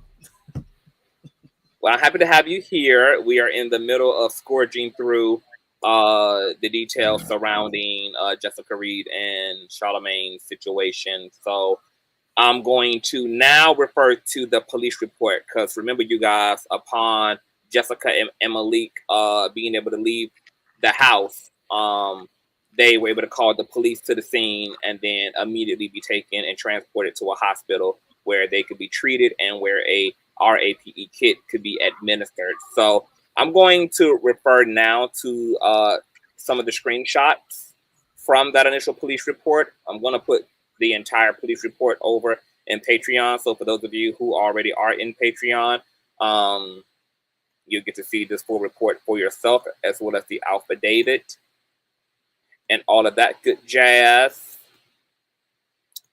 And I have that report here, okay? So the responding officer who initially responded to the scene where Miss Jessica and Malika were, hold on, reported this, okay? Let me move this banner.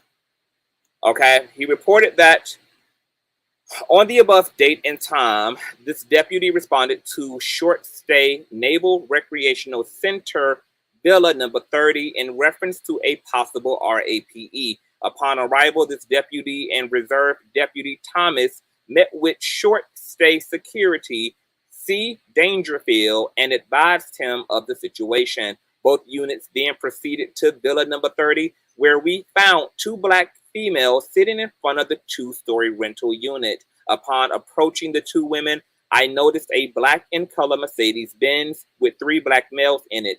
I immediately asked the victims if the men in the Mercedes were involved, and they replied no, that they had just stopped to let the girls use their cell phone and to call for help. While I assessed the girls' injuries, the Mercedes pulled away, leaving Short Stay. I immediately recognized that the two girls were intoxicated in some type of manner unknown to me at that time. The first female to speak was later identified as Malika Joyner, stated that she had no idea where they were and how they got there. I then tried talking to the second female, later identified as Jessica Nicole Reid, who was crying uncontrollably, stating that she just needed help and wanted to go home. I then advised dispatch to send me an ambulance to check the girls for injuries. I then proceeded to question the girls, who were both having trouble sitting still and keeping themselves upright, though they were sitting upright. Joyner was able to advise that someone unknown to them picked them up from their residence in Somerville and gave them a liquid to drink that Joyner stated tasted like soda. Joyner states that this is the last thing she remembered until she woke up with a man trying to kiss her. Joyner then stated that she forced the man away and went to find her friend Reid. Joyner stated that she found Reid in the room across from where she was naked and crying, stating that she had been RAPED. Joyner then stated that she called her mom, who called 911 to summons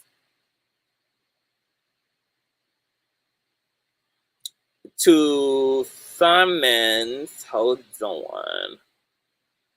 to summons at approximately 0200 hours, this detective was notified of a RAPE at the Short Stay Navy Recreational Center.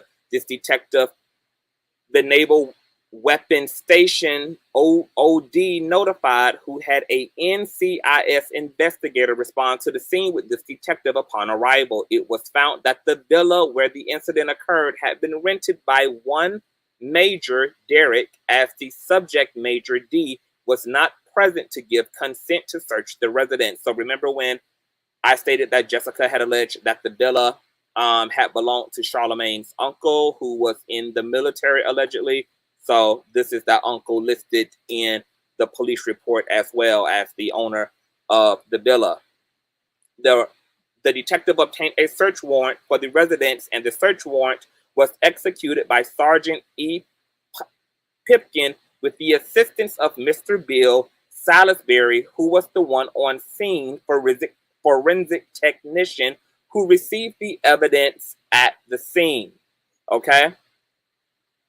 On the above date, which was 6/22/01, and time, this deputy made contact with subject Lenard McKelvey, Lenard McKelvey, which is Charlamagne Tha God full name.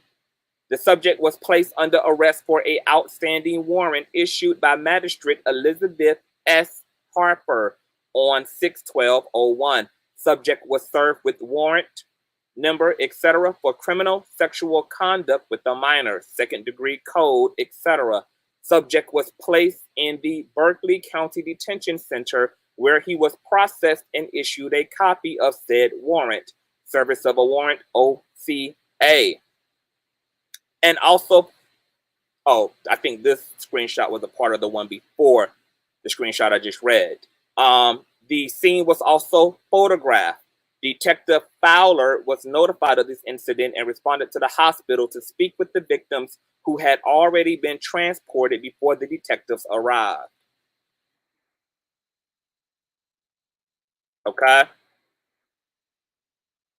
Now I think there is one more screenshot here I need to make sure is Strizzo. Hold on real quick, bro. It's a lot going on. It's a lot going on. Okay. That's that.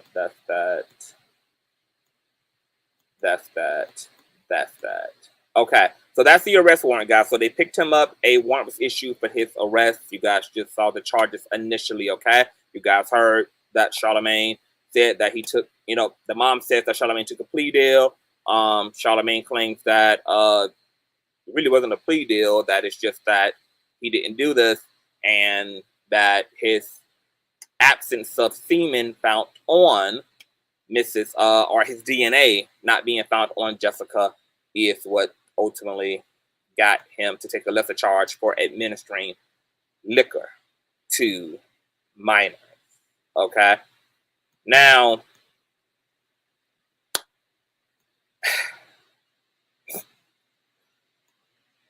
what I find to be very interesting about Charlemagne,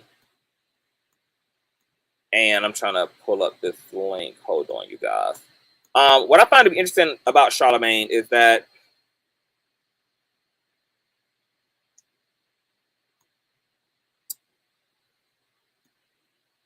well, before I say this, let me refer to a little bit more here, okay? I'm going to read this, but I'm not going to show it, okay? I'll put this over in Patreon because I just don't need YouTube doing the most, okay? This is the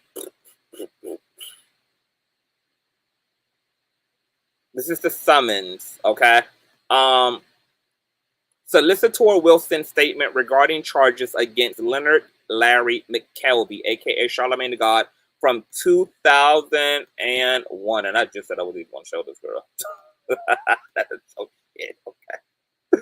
Well, there it is, okay? Many news outlets have contacted my office regarding an incident involving Lenard McKelvey, which is alleged to have occurred over 17 years ago. Criminal charges against Mr. McKelvey were resolved in 2002 pursuant to a plea agreement between the state of South Carolina and Mr. McKelvey. So this corroborates Jessica's mother's sentiments on Kwame Brown's YouTube channel. The state allowed Mr. McKelvey to plead guilty to contributing to the delinquency of a minor and agreed to dismiss the remaining charge. The plea was negotiated because the alleged victim in the matter did not cooperate with the prosecutor. You guys already know what that actually means. The prosecutor made this agreement because of the victim's absence and the lack of evidence available at the time. While the tools and technology of justice have evolved in cases involving personal violence, the state must have the witnesses to prosecute. Too often, the key witnesses will not come forward in support of criminal prosecution.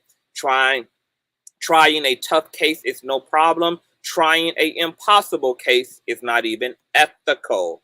Okay? Matter of fact, let me pull up a nasty piece of visual actually, girl, before I continue on. Any further? Okay. Okay.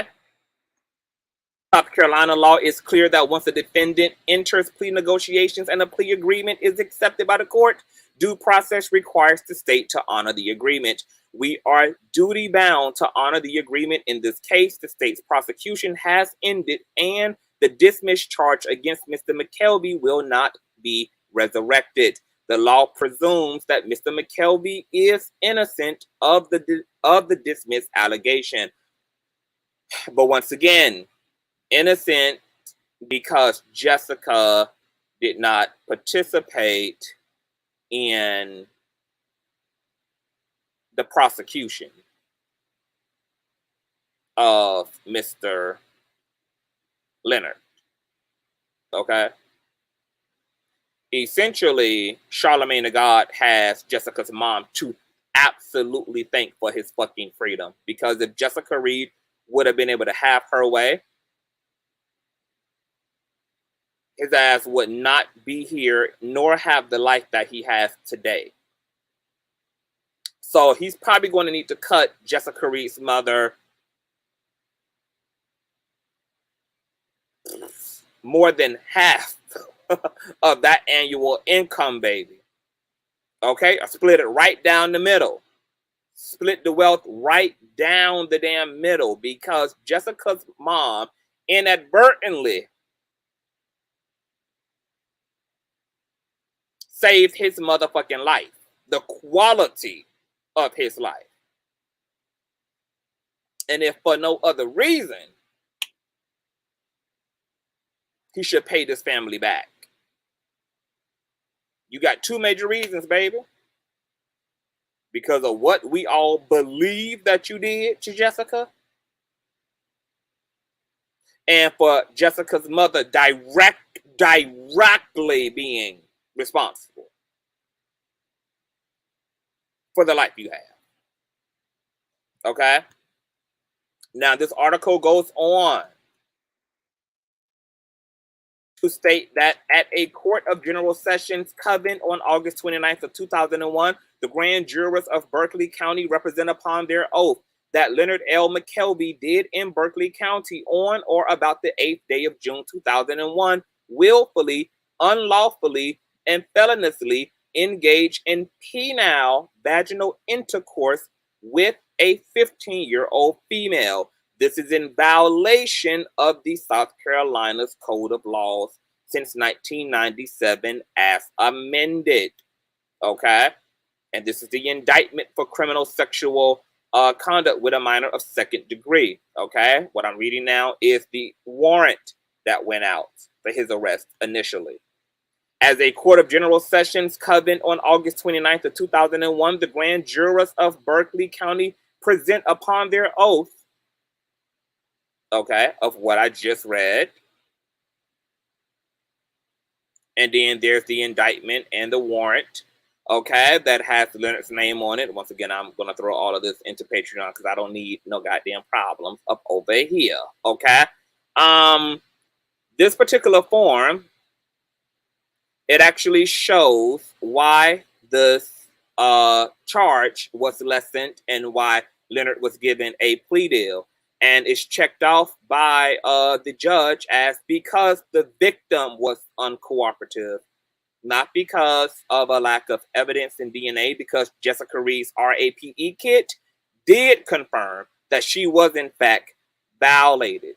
But because Jessica was not allowed to participate in any further investigation, and because the hospital didn't even keep the damn gown that she was assaulted in, they made her, she was allowed to put the gown back on and to leave home, to leave for home in the damn gown, which is very unusual under these circumstances. Typically, those things are withheld and kept for obvious fucking reasons. But literally, his indictment and warrant change form that was updated exonerates him, not because he's exonerated, but because the victim was uncooperative. Okay? Also, there is a forensic service laboratory report that was produced, okay? The only thing that they allegedly did have, and I assume that this came from the initial RAPE kit, was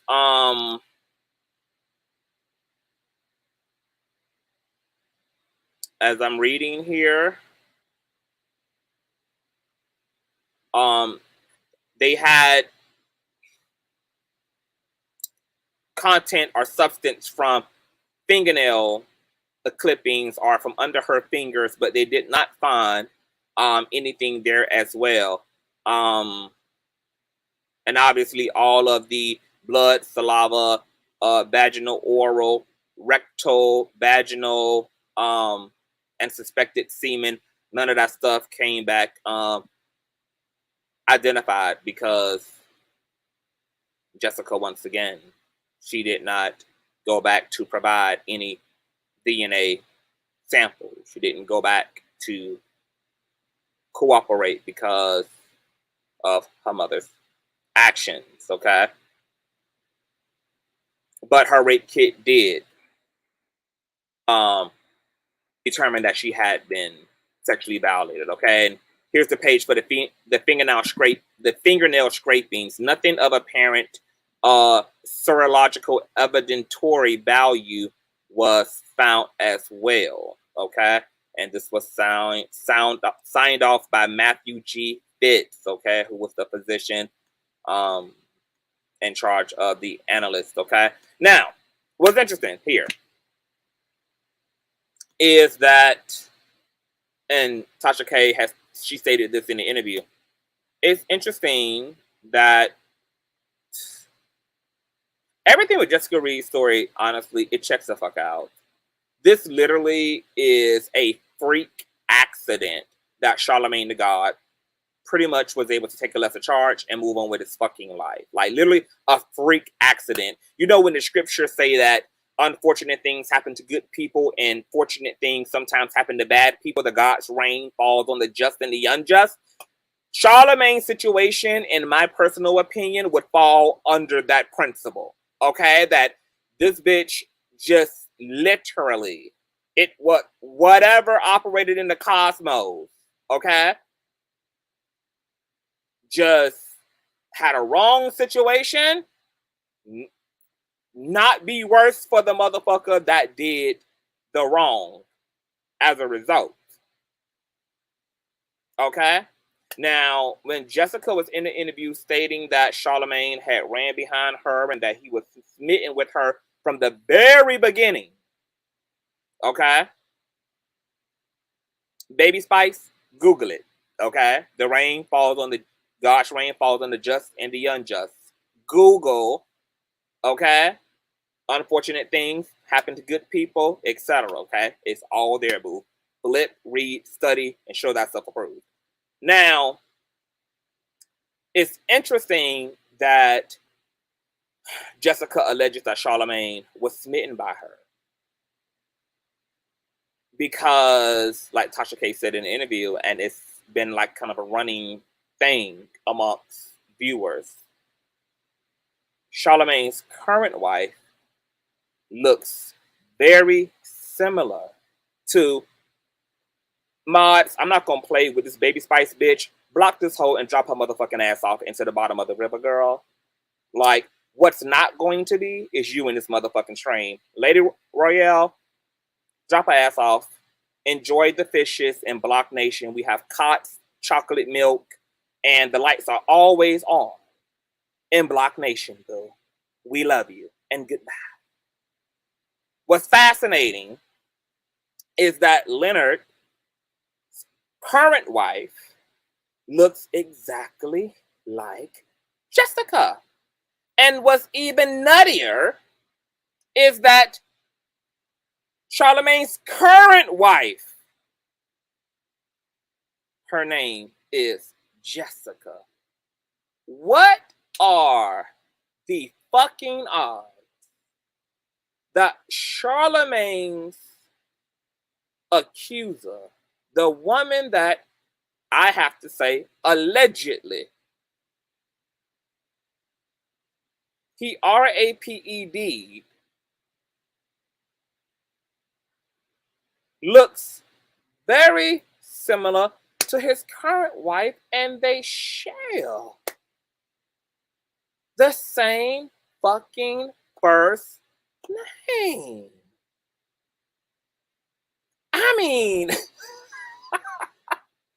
it was almost like the universe said, for whatever reason, baby, I don't know what type of Haitian hoodoo Charlamagne Tha God's family was doing, girl, to have him slip and slide. I don't know how God's love was set up on that day for Charlamagne that allowed him, girl, to slip and slide. But it's almost as if despite God showing what could be considered mercy on Charlemagne's ass, that the universe wanted to still make sure that there was enough cookie crumbs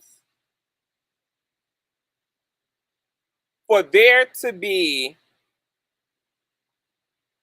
a general consensus that this man is allegedly guilty of this crime.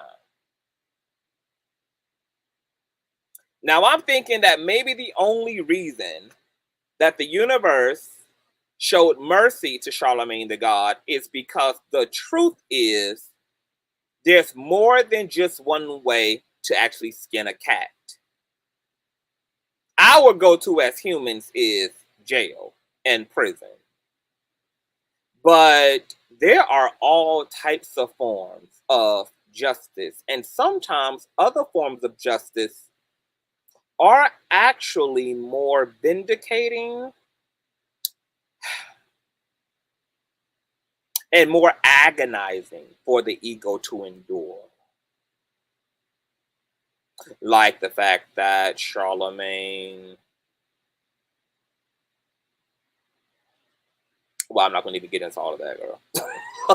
But I will say that there is more than one way to skin the cat, and there are numerous ways for a person to be held accountable, and that despite all that Charlemagne that we see on the surface, we don't know how much this chews and claws at Charlemagne's consciousness. And we have yet to see the full manifestation of justice. So just because Charlemagne has been able to Ashante scoot and hoverboard his ass around right now without having to take any level of accountability, with having the luxury of switching up his shit, okay, switching up the narrative and all of that, boo. Justice is yet to come. So we also shouldn't forget that all things also do happen in proper timing, okay? And the universe is very different from humans, okay? Humans look to punish. The universe looks to rehabilitate. So I believe that there's going to be further accountability held in terms of a cosmic justice. Okay? Jessica is already finding her power and healing her soul of this. And I think that there's going to be a righteous confrontation between her and Charlemagne at some point. There's going to be a reckoning. I don't believe that this age is going to come and it's going to go without us seeing more resolve for Jessica as it relates to the Charlamagne Tha God situation. Okay? Now, before I drop the stream, yard link and let you guys come up and speak on the Jessica Reid situation with Charlemagne and what you believe should happen. And your thoughts on the way that Jessica's mother handled this, and all of that. I want to also get into two more things, okay? And this is some of the synchronicities that probably made lawyers throughout the years believe that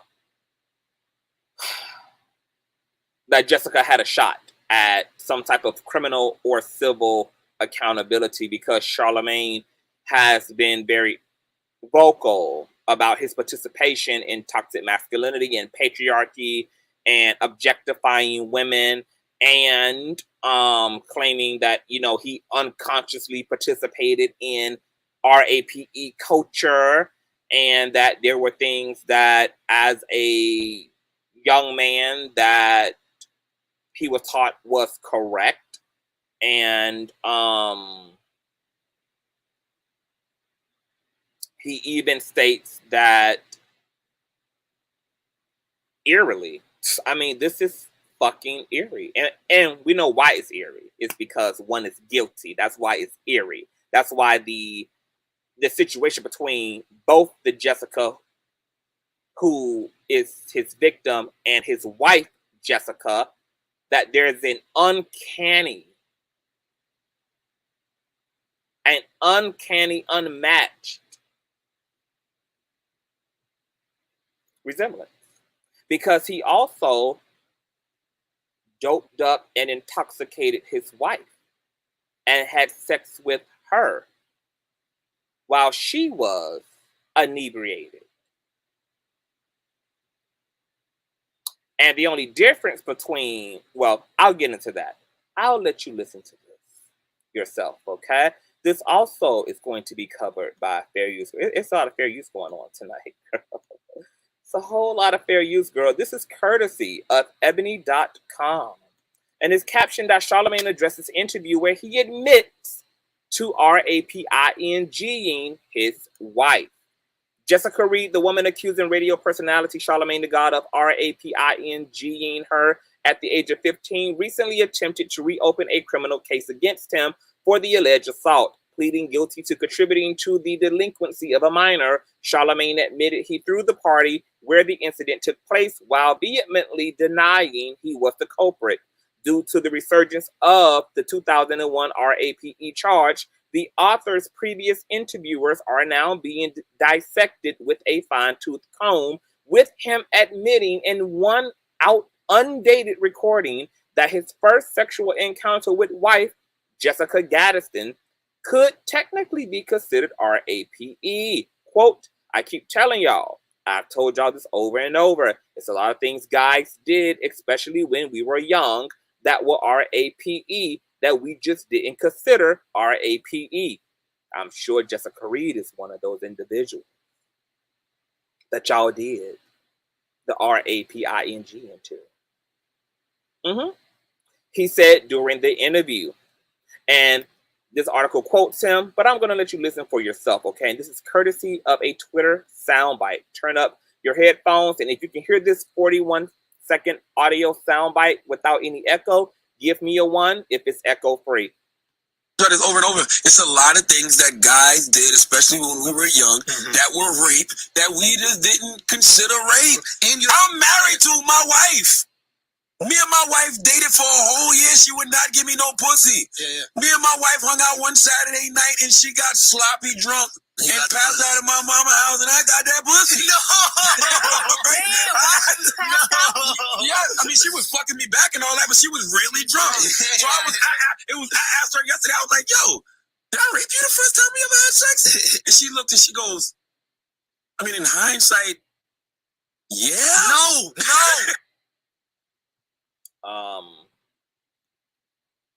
Yeah, you just heard what you heard.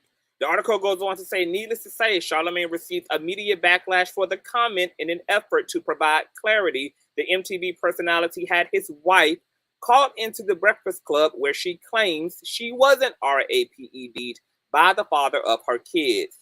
Catch this, you guys. Quote, Lenard, and this is coming from the wife, the Jessica wife. Lenard, you need to learn how to tell stories. You shouldn't have used the word RAPE, first of all, because the conversation we were having is about RAPE culture. The conversation we were having was you felt like it was okay for you to have sex with me while I was intoxicated. That's a RAPE culture thing. That's not RAPE. Girl. So we already know right here in the first line, girl, right in the 1/3 of the paragraph, girl, that Lenard's wife clearly suffers from Stockholm syndrome and just made an egregious error, okay? Because it's clear that she's literally trying to clean up and dress up what happened and what he stated, but doesn't even realize that because she's too big caping for his toxicity and for his abusiveness, she just said two things that meant the same thing. She says, yeah, you have doubled down on the fact that it was okay for you to have intercourse with me while I was intoxicated.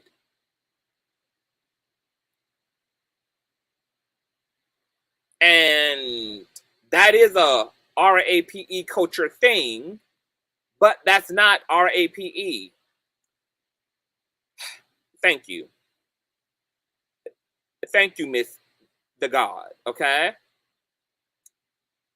If it's following under the umbrella of RAPE culture, it's because it was RAPE, which is why it is under the umbrella of the RAPE culture, whether that's giving a woman quaaludes, whether that's waiting until a woman's inhibition has been compromised, whether that's putting date RAPE drugs in a woman's drink, like all of these things are RAPE.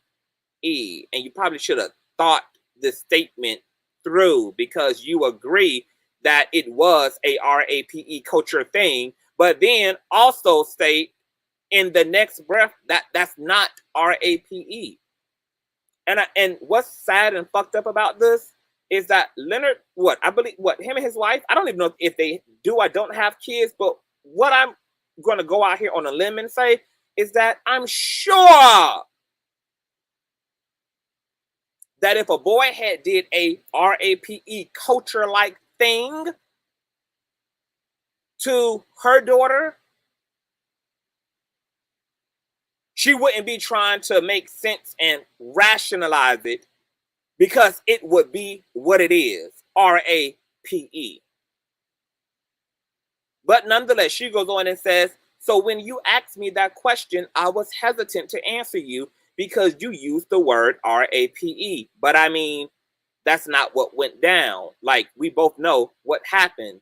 I was not passed out. I was very coherent, like enough for me to lift my hips so you could take my panties off. That's what happened. You know that's what happened. And the next morning, we had sex. That's what I'm saying. Your memory for shit. You don't remember anything at first. And our first kiss happened that night, too. So, what's funny here is that that's an entirely different take than what Charlemagne initially said. He said when he initially brought this up to his wife in private, before they had to clean it up for social media, that he asked her, did she consider what happened that night, RAPE, between them? And she said, looking back in hindsight, in 2022, hell yeah, it was. But now, in the future version, and see, this is why you got to be careful of the bullshit you say. Because it got to make sense. And when it don't make sense, because it don't make no motherfucking sense. Okay? So now we know that we're getting the social media politically correct PR statement, okay, to take the heat off of Charlemagne's transparency in that moment. Okay? I think it's also fascinating that Jessica, Lenard's wife, who clearly, she admits she was intoxicated, but then says because she was allegedly coherent enough to thrust her hips into to let this be a two can play at this game dynamic, that meant she consented. Okay, if you are inebriated, if you are high out of your mind, the reason why the term lose your inhibition is a thing is because the substance, whatever that substance is, Quaalude, that butterfly shit that y'all was mentioning in the chat, whether it's liquor, Hennessy, brown liquor, THC, any psychedelic, hallucinogenic, mood altering substance,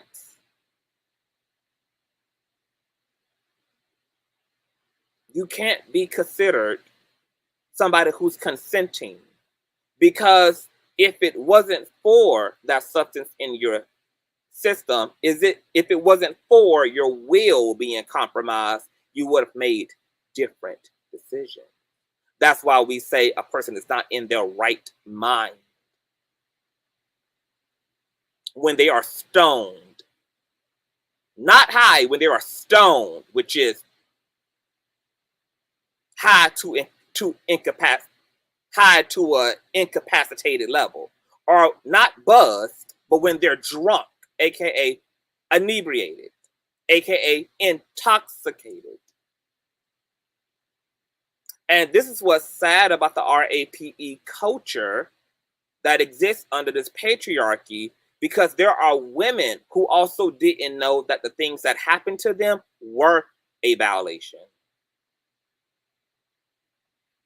because they weren't articulated, they weren't pointed out, they weren't narrated and defined as a violation.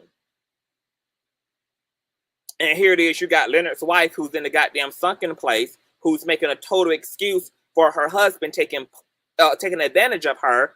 And she probably not only rationalizes this because she's in a damn sunken place as a woman under a goddamn patriarchy, but probably also pacifies this and makes an excuse for it because she wanted Lenard in general. She was attracted to him. She was in love with him. She was crushing on him. And so whether he gave it to her while she was intoxicated or inebriated, she didn't give a damn. Because in her mind, just because she would have slept with him anyway, it means that what he did, he didn't do. And two things can be true at once. You were violated and taken advantage of, Charlamagne Tha God's wife. And just because you were attracted to and wanted to be with the man who did this, and you would have had sex with him anyway, it doesn't make what he did to you a non-violation.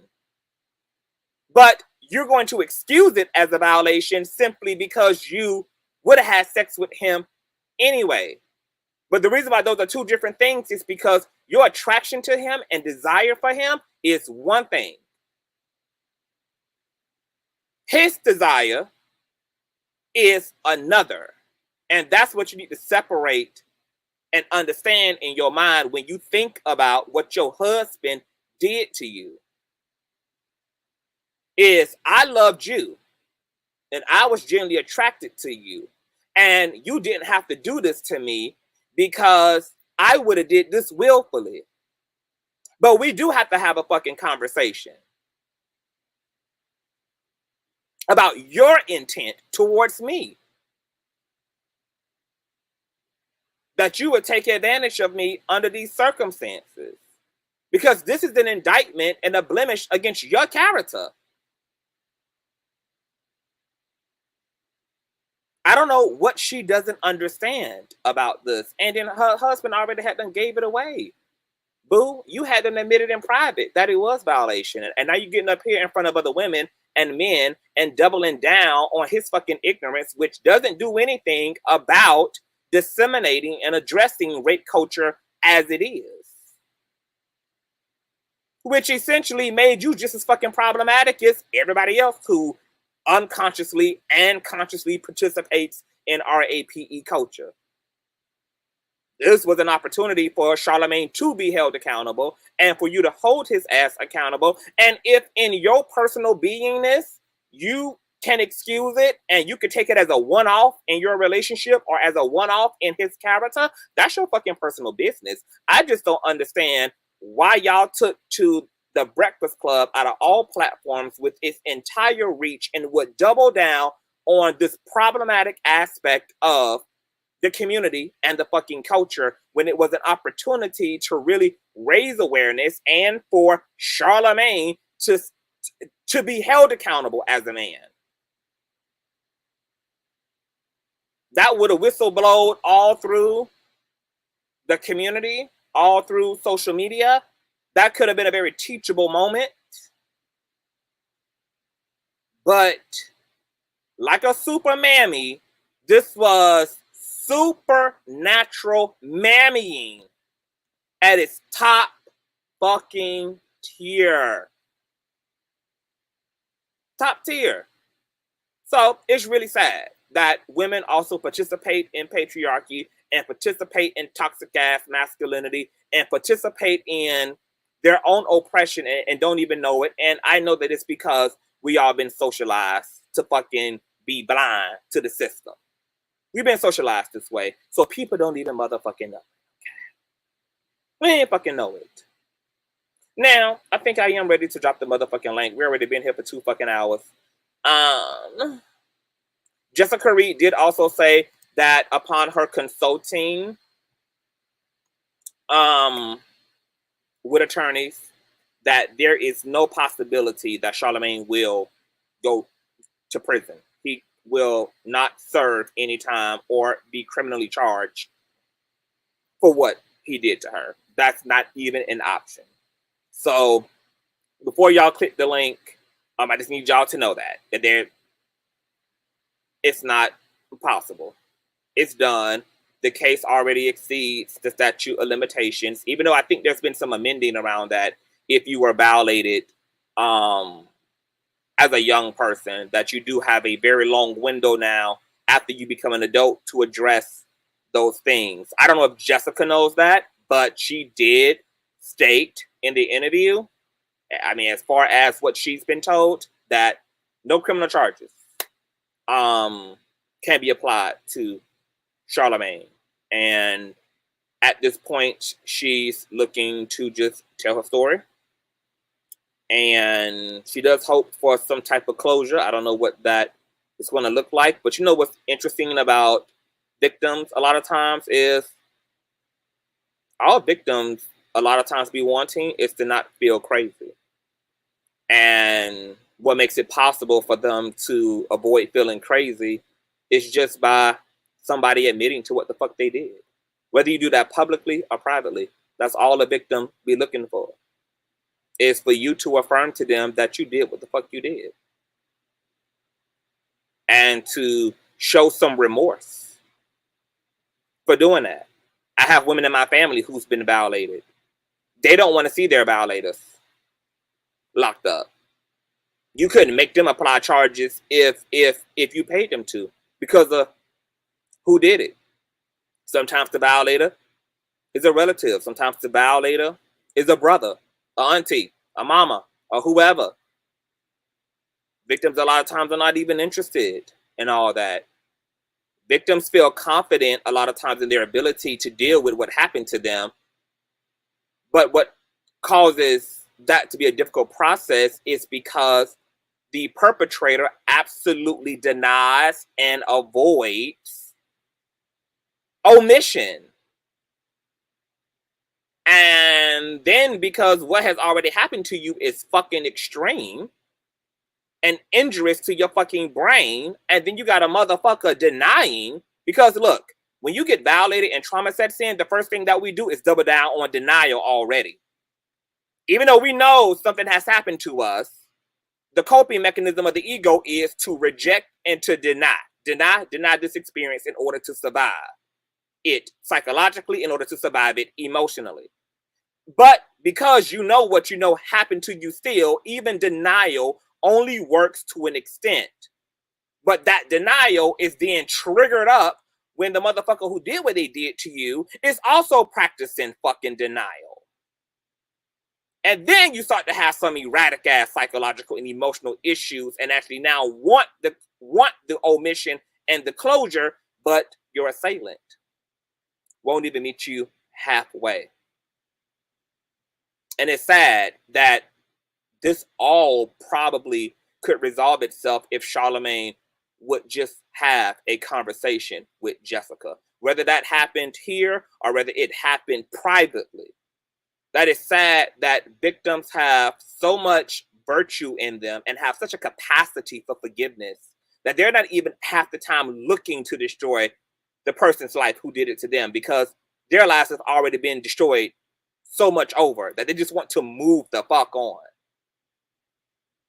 And abusers don't even realize how good they fucking have it in the little that their victims are even asking them of, which is an honest omission and sentiment and apology for what was done. That's it. Before we drop the link, Reckless, do you have anything that you want to add before I get the conscious crew up here and start off? You kind of just said it all. I have a habit of doing that. Yeah, I know. So I really don't, be honest with you, because I've been kind of in and out on the story and stuff, and I'm pretty sure I probably missed bits and pieces. But I did come in on parts where you did was talking about the mother, and when the mother, I guess she made an executive decision for her daughter not to actually come forth and testify against Charlemagne. I'm gonna say all of this is alleged, y'all. Charlemagne, I've seen stuff like that happen within my own family, as in a lot of things that, especially once like the current, I would say like the latest events has actually happened. Not you sending the wrong link. Since the latest events has actually happened, you said what? I'll continue on. Oh, okay, got you.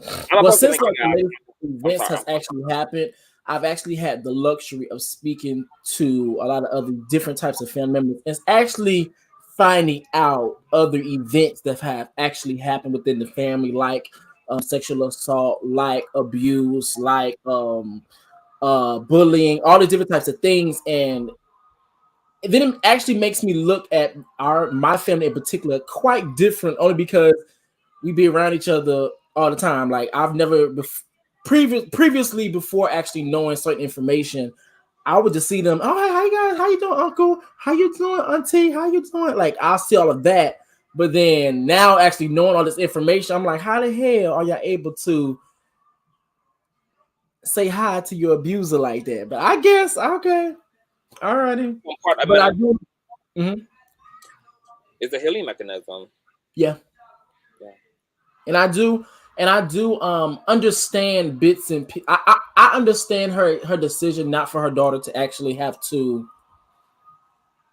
go. I guess her feeling like not to go that route, but I do have a part of me gives a little bit of pushback only for the fact and the point of, if your daughter was consistent about actually testifying and actually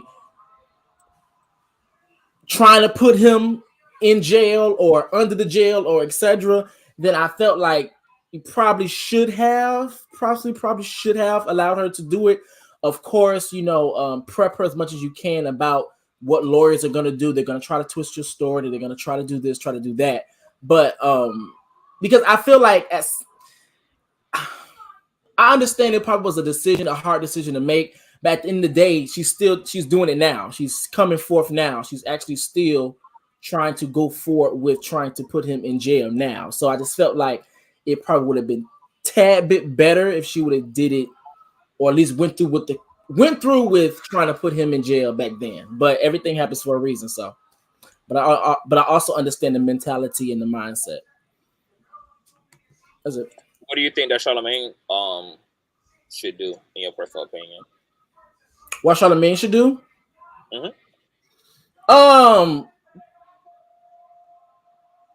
Give her the luxury of actually admitting. Give her the luxury of actually admitting, and then also providing resources. Whatever. I would say, fulfill her demands. If she has some demands, especially if you have the resources, then fulfill those demands. Like, it's only like I know a lot of times when we get like in these particular conversations, because I have been watching the last couple of lives and I haven't been able to come up. A lot of times people like to say things like money grabs and all these different types of things and yada yada yada.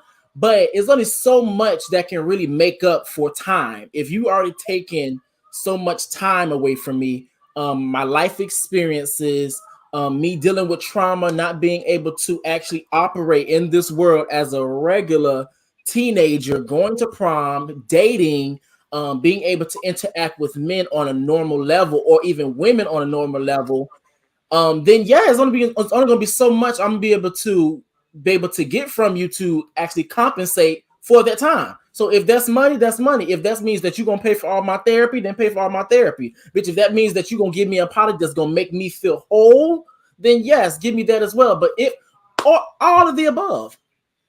But you should fulfill those deeds, because my thing is, it really gets me how people really be sitting up here talking about God this, God that, karma this, karma that. It's funny to me that people always want to talk about karma when they're the ones being done wrong, but they never talk about karma when they're the ones doing wrong, allegedly. So it's like, if you really practice what you preach and you really believe in God, if you believe in higher power, if you believe in karma or whatever, any type of entities, then do right. Like, it doesn't require all of that. Do right. And also for his wife, I believe that was his wife. I came in because I was over here making me some oatmeal, girl. Yeah, that was his I believe that was his wife that was trying to justify the abuse. It's very interesting to me how a lot of times when we have different types of women, and not only did she deny her own abuse, but it's like, you've been with your husband before he really pop off too. How did you, like, his wife is essentially another Nicki Minaj. How did you marry a man, fall in love with a man? And it's like, I mean, despite what he told you privately, because obviously he's told her the same story that he's telling to DJ academics in the media, but you got access to Jessica Reid's side like we all do. You saw the investigation in the affidavit and the criminal arrest record, and like, I mean, clearly she's good at rationalizing his bullshit herself. I mean, obviously she is, but I'm like, ugh. But go ahead. It's just kind of disturbing. I'm over here about to sneeze, but it's like kind of disturbing, because it's like, would you do that if it was someone close to you? Would you do that if it was one of your own? Like, I really be trying to understand how certain individuals, because I'm not gonna say women as well, because men do it too, but certain individuals that actually rationalize the fuck shit just because they are in relation to somebody, or just because they are associated with somebody. Like, okay, I'm gonna bring you guys into my life. So I have a family member that was in jail, well, was locked up under investigation because of being accused of deleting somebody. Now, this is someone that was extremely close to me. So the thing is that even though this is somebody that's extremely close to me, and yes, from my experiences, I've never had a bad interaction with this person. I've never seen them get upset, nothing like that. So for me personally, it was kind of out of their I would say their character of what I know, what I've known that to be. But however, in the same breath, I also know murderers. I also know people who may do things, also have different split personalities that you may not always see. So another thing, another point that I always wanted to make clear is that yes, that may not have been my experience of seeing that particular person portray certain traits, but that does not mean it could not be far-fetched. Only because the simple fact of I don't want to put myself in a situation where I'm talking shit about a victim and I find out that what the victim is saying is actually true, and I'm putting my foot in my mouth. So I think that you're able to understand that, I probably didn't experience this, or I didn't notice this as yada yada yada. But however, you don't have to demean or completely disrespect the experience of a victim, because a lot of times too, you look like the wife and you put your foot in your mouth and you look like an ass. That's it. So in real time, let me ask you in real time, Mhm. because we haven't had you here to grace the platform in a while. I gotta let you indulge a little bit. But so in real time, you get with a guy, he gets accused by another guy of RAPE. Mm-hmm. And it looks similar to the Charlemagne situation. RAPE, kid done, da da da da da. Y'all already in love, y'all engaged.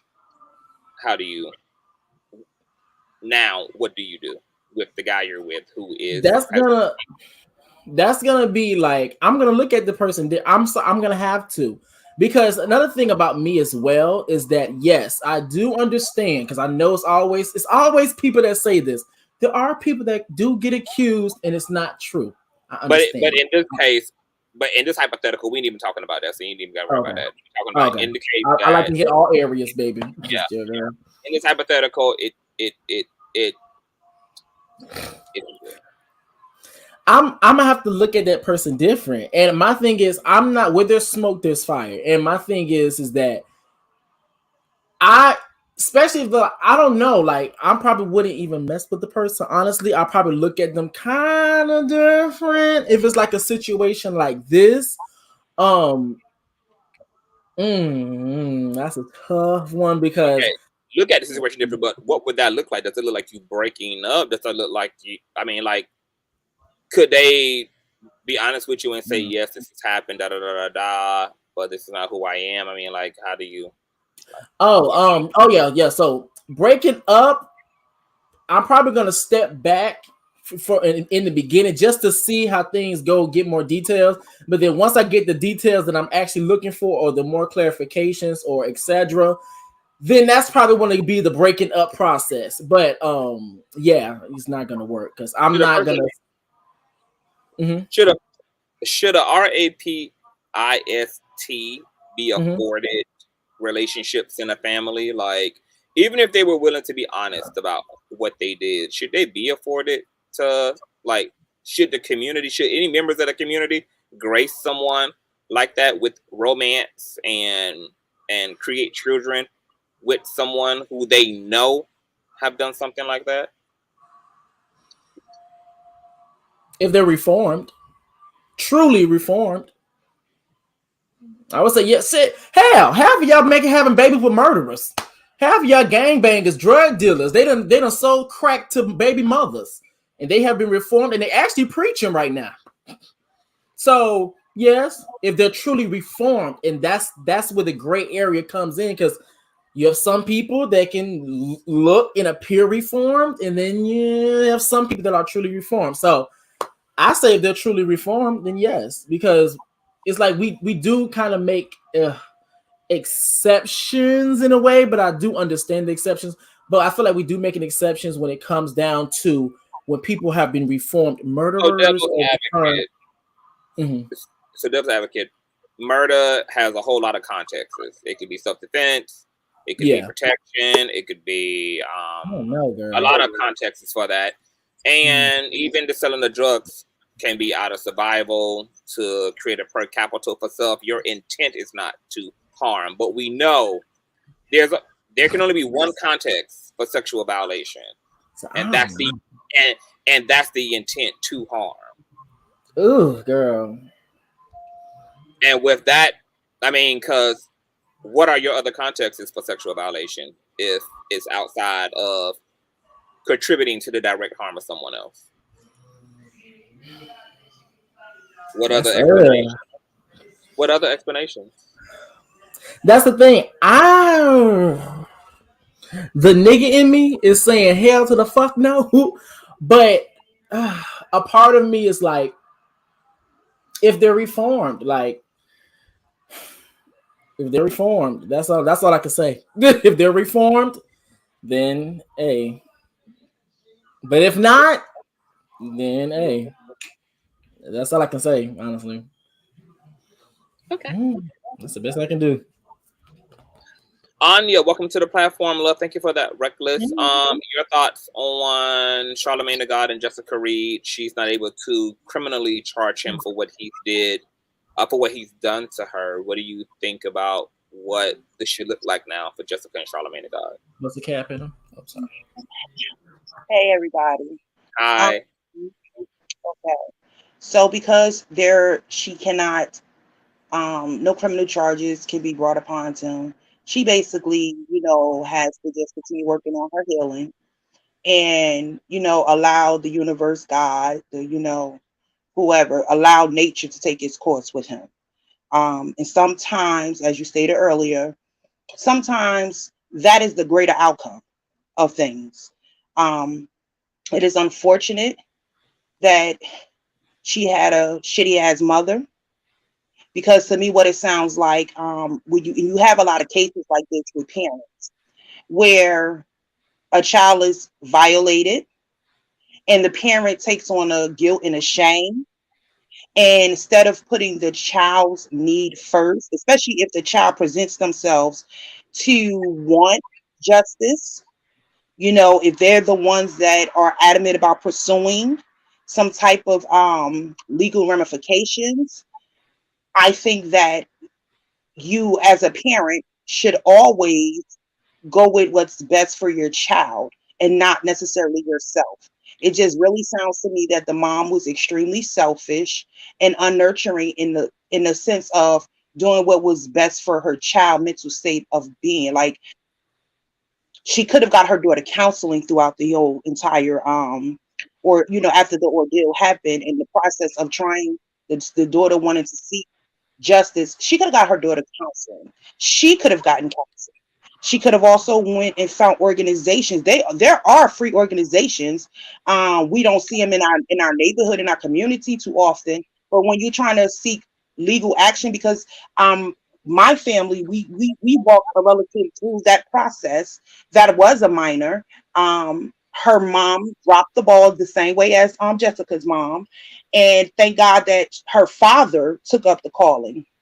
And we were able to find organizations that were actually free to help provide support, to help give advice outside of what the lawyer stated, to help also give a better understanding. Because sometimes lawyers, attorneys can speak to you in a way, they can speak clear English, but it still goes over your head. So we found different agencies that provided the support. Now, my prayers are truly with her. I believe that not only just Charlemagne, but his wife as well, because she sounds like she just sounds like a mammy. We know these type of women all the time. She's worried more, in my opinion, worried about the meal ticket versus actually doing something great, speaking to something, and standing in her truth. She'll rather continue with the facade to keep them checks coming in. But I have because you had asked Reckless a question. Mm-hmm. And I can speak to that openly and honestly. The question about if you were involved with someone and you found out, I dated this man, and literally 3 months into me dating him, everything was going smooth and everything. He really spoke about his family. I knew he was a divorced man. He didn't go into details why he was, it was just very nonchalant and very vague. And I found out through one of my coworkers. We had to work for a shelter, and we would have all type of people coming in, and we would always do background checks on them to make sure they didn't have open warrants, et cetera, et cetera.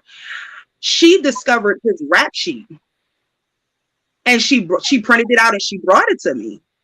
And I saw this man did some time. It wasn't a long length of time. I think it was no more than maybe 18 months to maybe 2 years. He served time for sexual assault. And when I brought it up to him, he began to, I had the proof. Everything was there. So he began to give me an explanation and saying that it was his wife. He started telling me that it was his wife, that they were beefing, they had angry sex, and she got upset after that because she did not intend to have sex with him. And so she got mad the next day and filed charges against him. It didn't, I don't know, something about it in my spirit, I guess because I had been violated in my life, it just, something was just, the alarm bells was going on, the red flags was just all there. So I did my due diligence and I looked up the wife and I got in contact with the wife and we had a conversation. And what she stated to me, once she said she told him no, when she said, I said no, and he continued, and I went back and had the conversation and I asked him, well, did she ever say no? He said, yeah, but women say no all the time. That was it for me. I had already had my, like I already had it in my mind that I was not going to pursue him. But I know that there's always two sides to every story. I wanted to, I wanted to actually give him, because I believe in redemption. I wanted to give him the opportunity to explain himself. But when he said, every woman says no, y'all always say no, I immediately, and his frame of mind and thought was, she's my wife. Well, she was my wife. You can't wait. Well, you can't, my wife, that. And I said, no, if someone says no, you're violating them. Once the word no comes out, and even if the person is pulling you into them, they say no, you are to put the brakes on. Because what you are doing is risking not just your reputation, but your livelihood, your freedom. You have to put, it ain't that much less in the world that you can just, because they say that and she's, it was really, really, really an experience to have. And from that point on, I knew that I was going to be record checking these niggas before I got involved with them. Jeez. There's a lot to unpack with all of this. But women absolutely need to definitely start doing their homework, because from the Fresh and Fits and the Manosphere and Charlamagne Tha God and these hip hop rappers, I mean, we just keep getting receipts after receipts after receipts that so many men really believe this. They really don't humanize woman. They have a objectification attitude and a fetishizing of women. They don't truly respect, and that's why they treat woman's body and woman's love and woman in general like absolute property. They treat women like women are their intellectual property. This shit is real in patriarchy's mind, in male community's mind. They really believe this. And that's reflected in the systemic oppression of women. That's reflected in the domestic violence issues and statistics. That's reflected in the sexism. That's reflected in the red casting couch. That's reflected in the Me Too movement. That's reflected in the religiosity and the patriarchy and misogyny even represented within religion. It's literally everywhere. The double standards between the sexes reflected.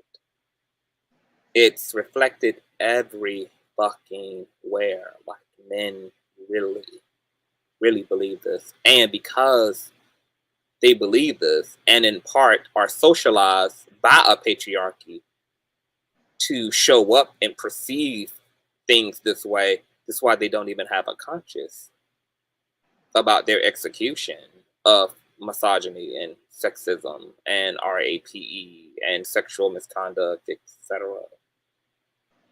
And you know what's it literally is a man's world, and women and everybody else just lives the fuck in it.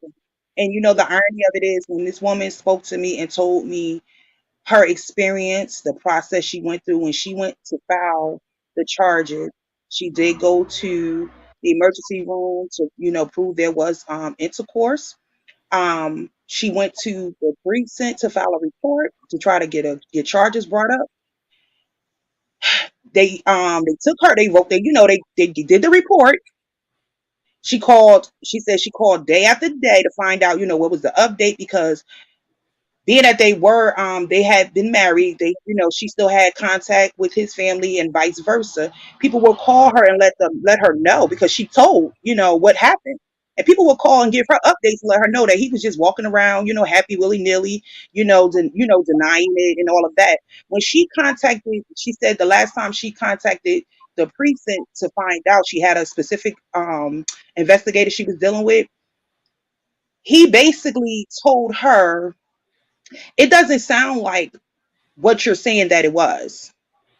So she had to go over this man's head, because he wasn't even taking it serious. It was like he was stonewalling, just turning it into a cold case. Like, just like, we're not, I'm not going to really really do my job and be neutral and, just do what I get paid to do. And I said, it's really disheartening how victims are literally treated like they're the predator. You would think the pressure anytime a victim comes, because I understand, the flip side to it, that sometimes it's almost like a 60-40 type of thing, where there are people that will, maliciously accuse people falsely, but we still should it still should be taken serious enough to warrant an investigation. At least that.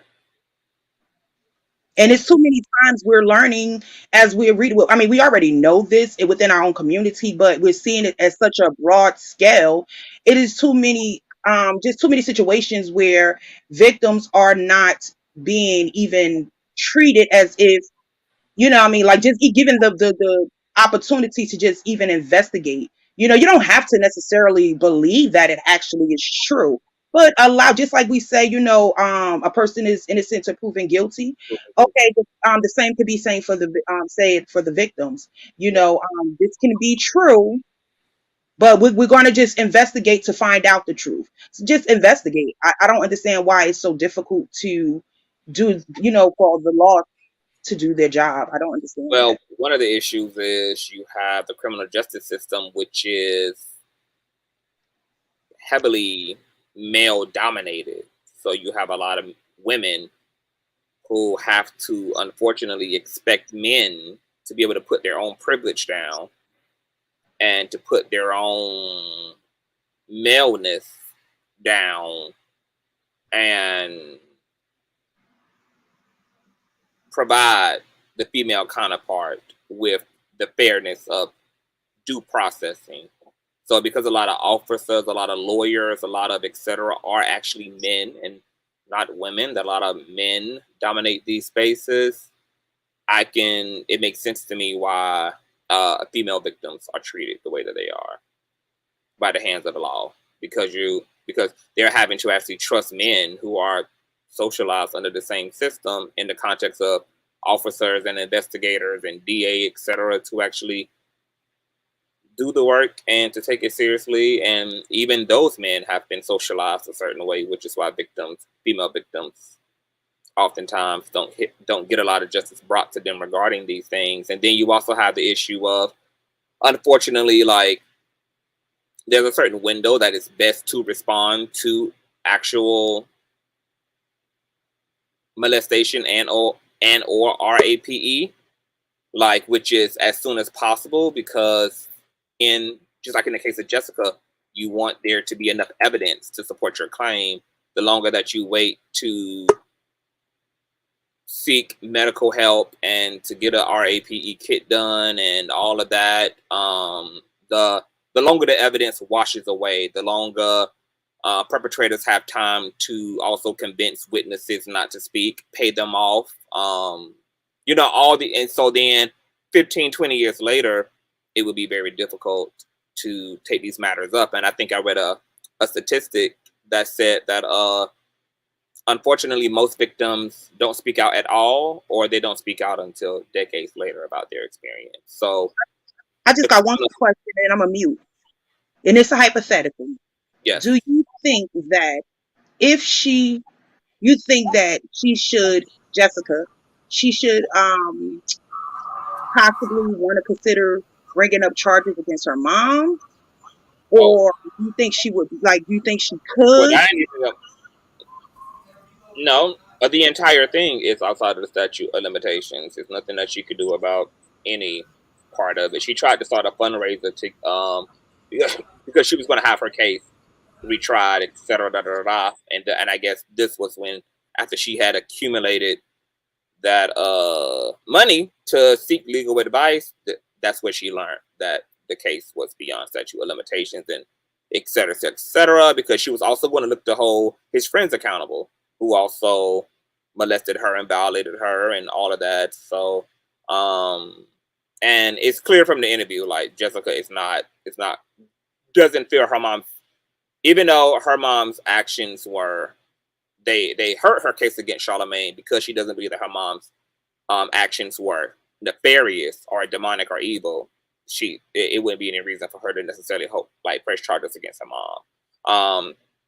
If she wanted to make a personal decision not to deal with her mom and not to have a personal relationship to her, you know, that's in her right to do. But she definitely proclaimed love and respect for her mom, and you know, her mom has awakened from, you know, her own whatever, and has for years now been by her side to help get some justice on behalf of her daughter. So yeah, all of that. So, but thank you for that, Anya. Welcome to the platform, Heart of Inspiration.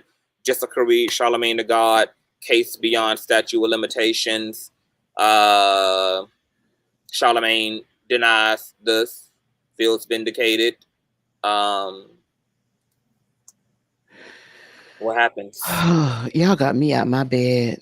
I was laying down, child. I was laying down. I'm heartbroken that this is outside the statute of limitations. I was actually just, you know me, I'm a keyboard lawyer, so I was actually looking to see if perhaps it could have been brought civilly. Did she say that it couldn't even be brought civilly? I don't recall. She might have touched on it, but I'm not sure. She may have made that. Did this happen in North Carolina? This happened in South Carolina. Okay. Because North Carolina is 3 years. It's extremely sad. Yeah, it looks like 3 years, but this, I don't know. What are some of the other alternatives, Hart, that can happen outside of just a person being sued and outside of a prison time? Like, what are some of the other like forms of justices? And I know that there's not going to be a unanimous agreement, obviously, you know, because everybody, obviously, that's going to look like something different, especially for the people, you know, the actual victims themselves might all require something different. And then obviously, like, you know, outsiders are definitely, you know, have their attitude. So there is no like right or wrong to that answer. But do you feel like there's any other forms of justices outside of the criminal justice one? Well, you know, she could take an interesting tact, a unique way to this. And if I don't know what he's come out and said against her or not. Listen, Khadijah, he hasn't sued her. That was my thought. That was I'm not going to see. I wasn't going there first, but that was my thought. There's plenty of folks out here that will do the dirty work. You know, we call them middle workers. They get their hands dirty when they need to. You know what I'm saying? So those of us light workers don't have to. Yes. Anyway, that's another show. We can talk about that extensively. But I thought, if he has come out and said defamatory statements against her recently, she could sue him for defamation. And in that lawsuit, have the DNA testing done to prove, much like Cardi B had her medical testing done to disprove. She could have the DNA testing done to prove that this actually occurred. That is one way that could, still go through the justice system. And what would the DNA analysts at this point reveal about something that happened almost 20 years ago? Oh, honey, murderers get freed based on DNA testing because it's so much better now and more accurate now than it was 20 years ago. Well, obviously, like her body itself would not reveal anything at this point. But I was going to say the dress, but then she tried to wash the dress, and I don't even know if she still has the dress that she had on that night. She did try to wash it, and now she tried to wash it, and I don't know if she still have it in her custody, but I guess that could be. Well, if there's anything, because go ahead. Mm-hmm, go ahead. I was going to say, my understanding is the DNA test was inconclusive because her mother did not allow her to provide her DNA. Is that an accurate statement of what was being said? Yeah, from what I understand, there was a RAPE kit done, and the kit revealed that there was. Correct. But then upon, I think they only had a fingernail. They only had some type of evidence from the fingernail situation, and that came back without any DNA or whatever. But yeah, she wasn't able to provide any more right swabbing or anything. So they did apparently extrapolate it from him, but not from her. Well, this is my thing now. Even 20-year-old, 30-year-old DNA samples that previously they were not able to come to a conclusion when they are retested, then you are allowed. Then they can test them now and get an actual conclusive, result. I would probably go that route first if it was said to be inconclusive because they did not have her DNA to compare it to and her mother wouldn't allow it. That's an easy fix. She could give that up now. I still have a hard time believing that, a physical crime like this, when you have new evidence, is then not allowed, statutorily to be brought. But, I would assume that this attorney would know better than I. And she's consulted with many over the years. Yeah. And, but a lot of them probably don't want to go up against Charlemagne. When you were talking about Jane and John Doe earlier, that poor child might be representing herself because nobody wants to go up against, what I'm saying, the A-list star. Because that's an uphill battle. But anyway, that's a whole nother story.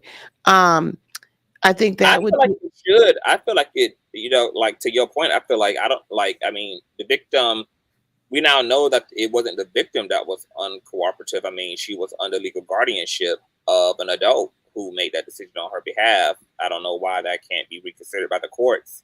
If the courts are now aware that the victim wanted to testify and still wants to, and there was a RAPE kit done and his DNA was extrapolated, but because hers wasn't, they weren't able to match it, and because she was forced to not be available because she was sent out of the state by her mom, the DA couldn't do it without her, so they had to so he just took a lesser charge of the intoxication and the alcohol and all of that shit. But I'm just sometimes the law is just stupid to me. Well, yeah, but I don't understand why? I mean, what do they do in the situation of cold cases? They go cold. Okay, so I'm reading a legal page here, and it says although any crime could be investigated and prosecuted years after it happens, the most common cold cases we see in South Carolina are SA, unaliving, robbery, or other serious violent crimes. Yeah. And that intimate crimes are the most common exceptions to the statutes of limitation in other states. I feel like, I don't know. I think that if she were able to get a conclusive DNA test, one way or the other, like either completely eliminate him or completely say he was the one, if she were able to afford to get a good DNA test now, that's new evidence. That's new evidence that she could use to force them to reopen the case. And if the lower courts have said they won't reopen the case, or the DA hasn't, then she can sue the state. I mean, it depends on how far she wants us to go. Because violent crimes sometimes go years and years and years without being. I think she has the will and spirit, but I think she's under the impression that, she's under the impression that nothing more can come of it. And like you said, lawyering is not monolithic. It's just a matter of like the type of lawyer you get, because if you don't have lawyers who are clever and who don't, who haven't studied the law enough to know loopholes and ways to get in and out of shit, and you're taking the advice of lawyers who aren't clever, and they, then you're probably going to rest on the general consensus of the lawyers. But that's why people really pay top dollar for the criminal defense attorneys and lawyers of all kinds, because you're looking for a lawyer who is improvisational in that way, and has a great track record of being able to shuck and jive and move those goddamn chess pieces around and to manipulate and bend the law accordingly. Because the law is bendable, it is flexible, and it is applicable if you are skilled as a lawyer. So I don't know what type of lawyer she has consulted with, but I know as of right now, what the feedback from her is that, it is what it is. Well, I should send this link to you because my cats are literally going crazy. I'm literally looking at this findlaw.com, and it says here that South Carolina has no statute of limitations for any criminal prosecution, meaning prosecutors can bring charges whenever they have sufficient evidence, no matter how much time has passed. So when I read the change form on the indictment, I don't know if it from the way that it was worded, it sounded like this case was concluded with prejudice. So typically, my God, when that happens, you can't bring it back. It can't be retried at all. It doesn't matter what, if new evidence or whatever. Like it's like done. Interesting. She would have to, because he was never officially tried on the actual charge itself, but he pled to a misdemeanor. He was never tried on the felony. So that it could be some splitting of hairs. But I guess I'd have to see it myself to see where that's at. You know what I'm saying? Because that he had an amazing lawyer. I'm trying to get my lawyer up on here because I have a criminal defense attorney, and he's fucking amazing. And I might see what I can do about bringing him on and getting him to speak to this as well as the Tiffany Haddish situation. Of course, do you have those documents? I've an arm and a motherfucking leg to do so, but it would be interesting to get an experience attorney and lawyer. He might do it for free.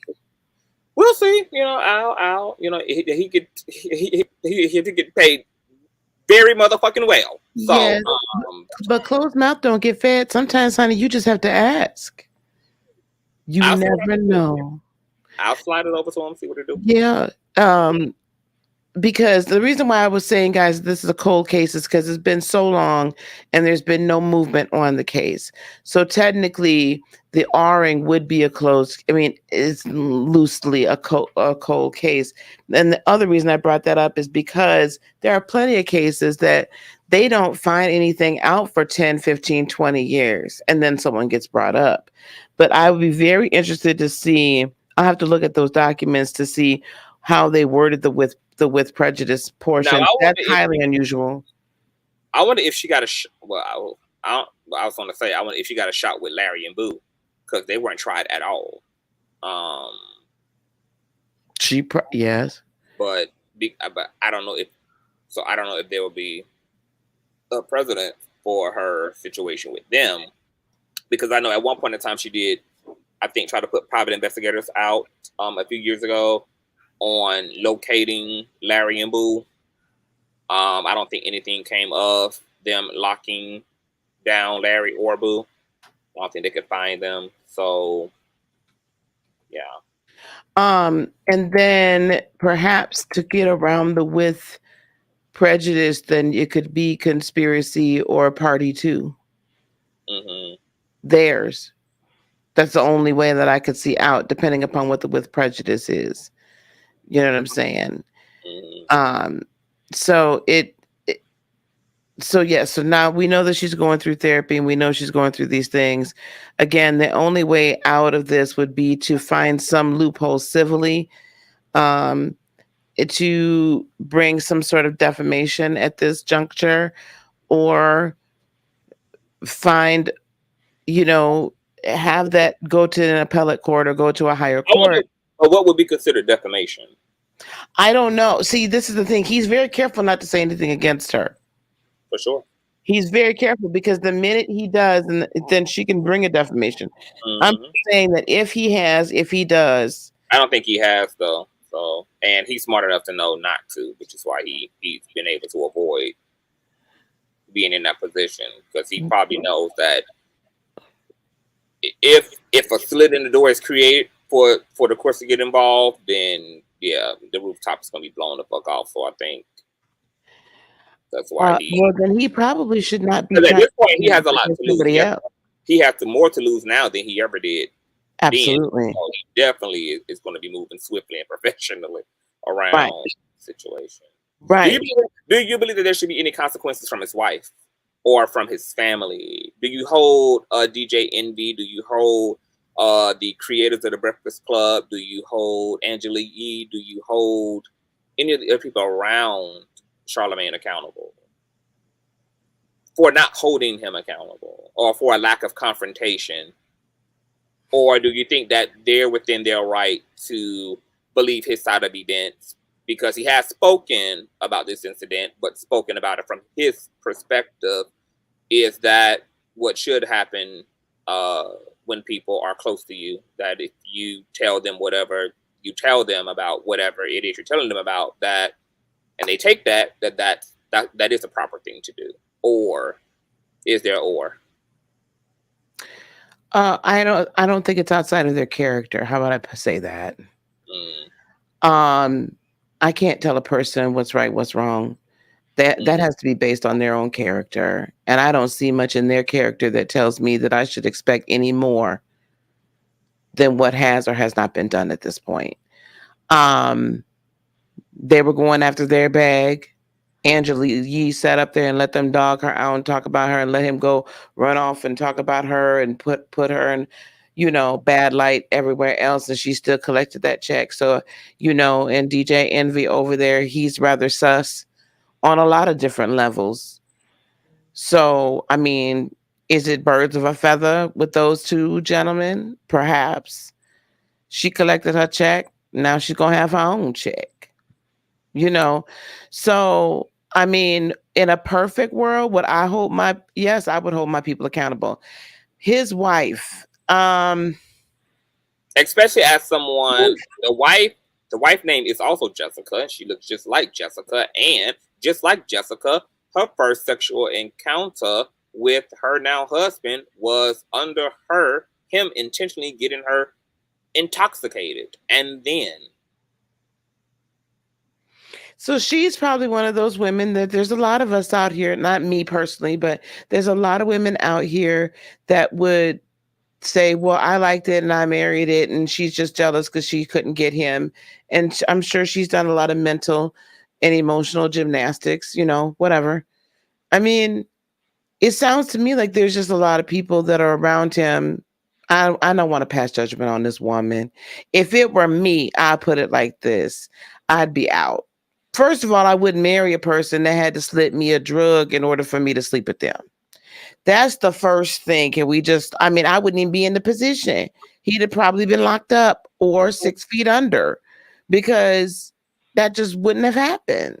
But is it fair to pass judgment on Charlemagne, but not pass judgment on the people around him who seemingly are enabling him?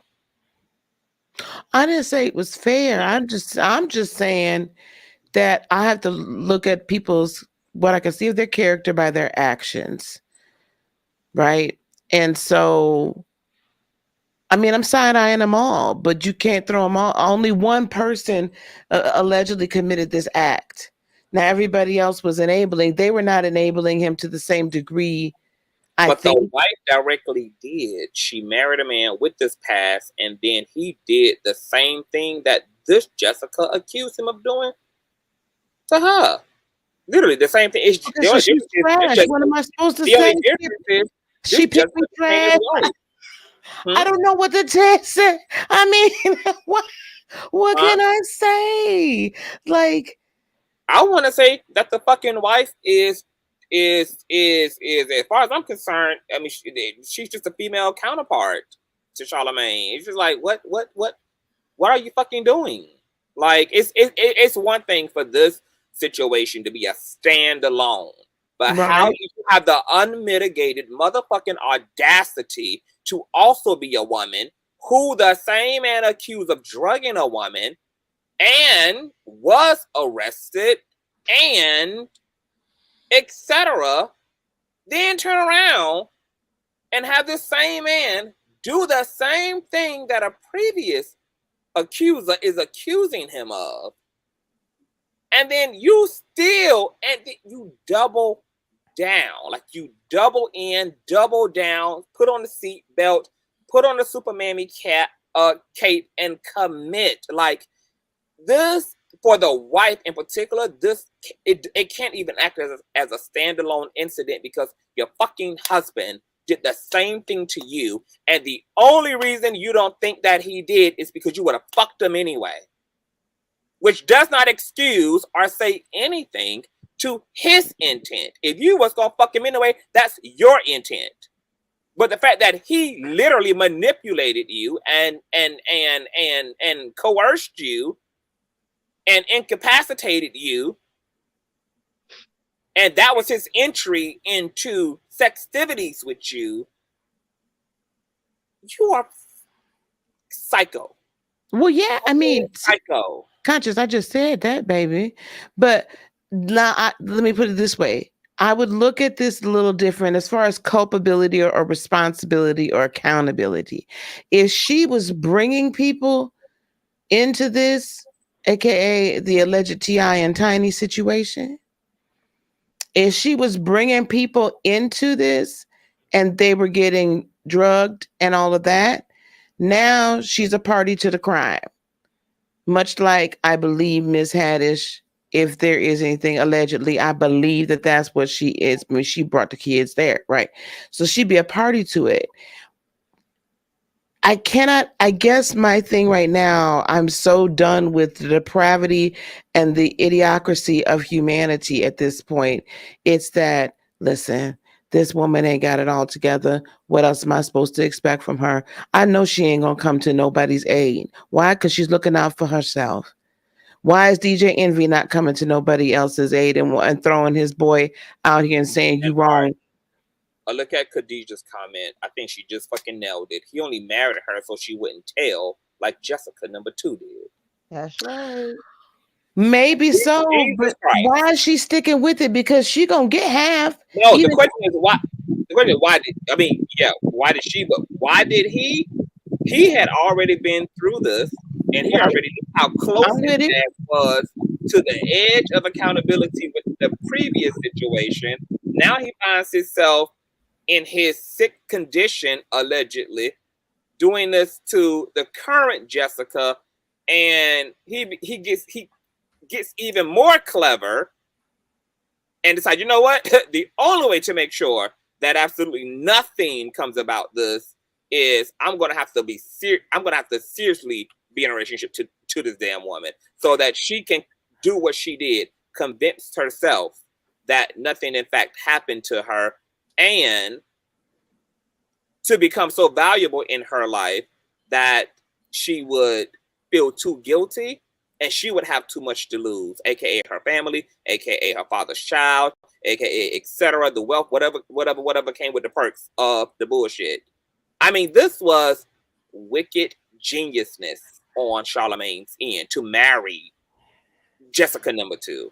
And because he married a woman that looks like Jessica and is named Jessica, it absolutely seems to me, in my personal opinion, that Charlemagne absolutely had a bona fide crush on Jessica #1. Pursued her ass accordingly. Absolutely. Because how the hell else do you explain to that nigga that you ended up with a woman who looks just like accuser, just looks like the accuser, and has her first fucking. It was like the universe could have leave that part right there undone, just so that it could be a nigga. I see you, you see me, we see each. Right. But I'm gonna throw another monkey wrench into this. What if Jessica #2 is the real fucking brains behind this whole motherfucking thing? What if she said, okay, cool, I'm gonna marry you, my man. I ain't gonna say nothing. She's really the one that's like, because now she coming out and saying, I would have done it anyway, right? So maybe she's the one that's like really twisting it behind. Look, at any point in time, I can come out here and do the same thing. I come out here and sue you for everything and get it all. They'll all believe me anyway. She can take him for half plus. So she ain't going to be hurting. Not never. So don't sleep. Women, we're not that weak and we ain't that stupid. So she could be plotting and planning just like he was.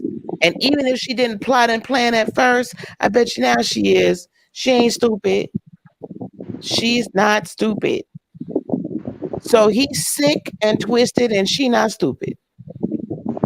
So I don't know. That's just what I began to hear. That, before I get to the other panelists, do you think that, when it comes to like psychiatrists, the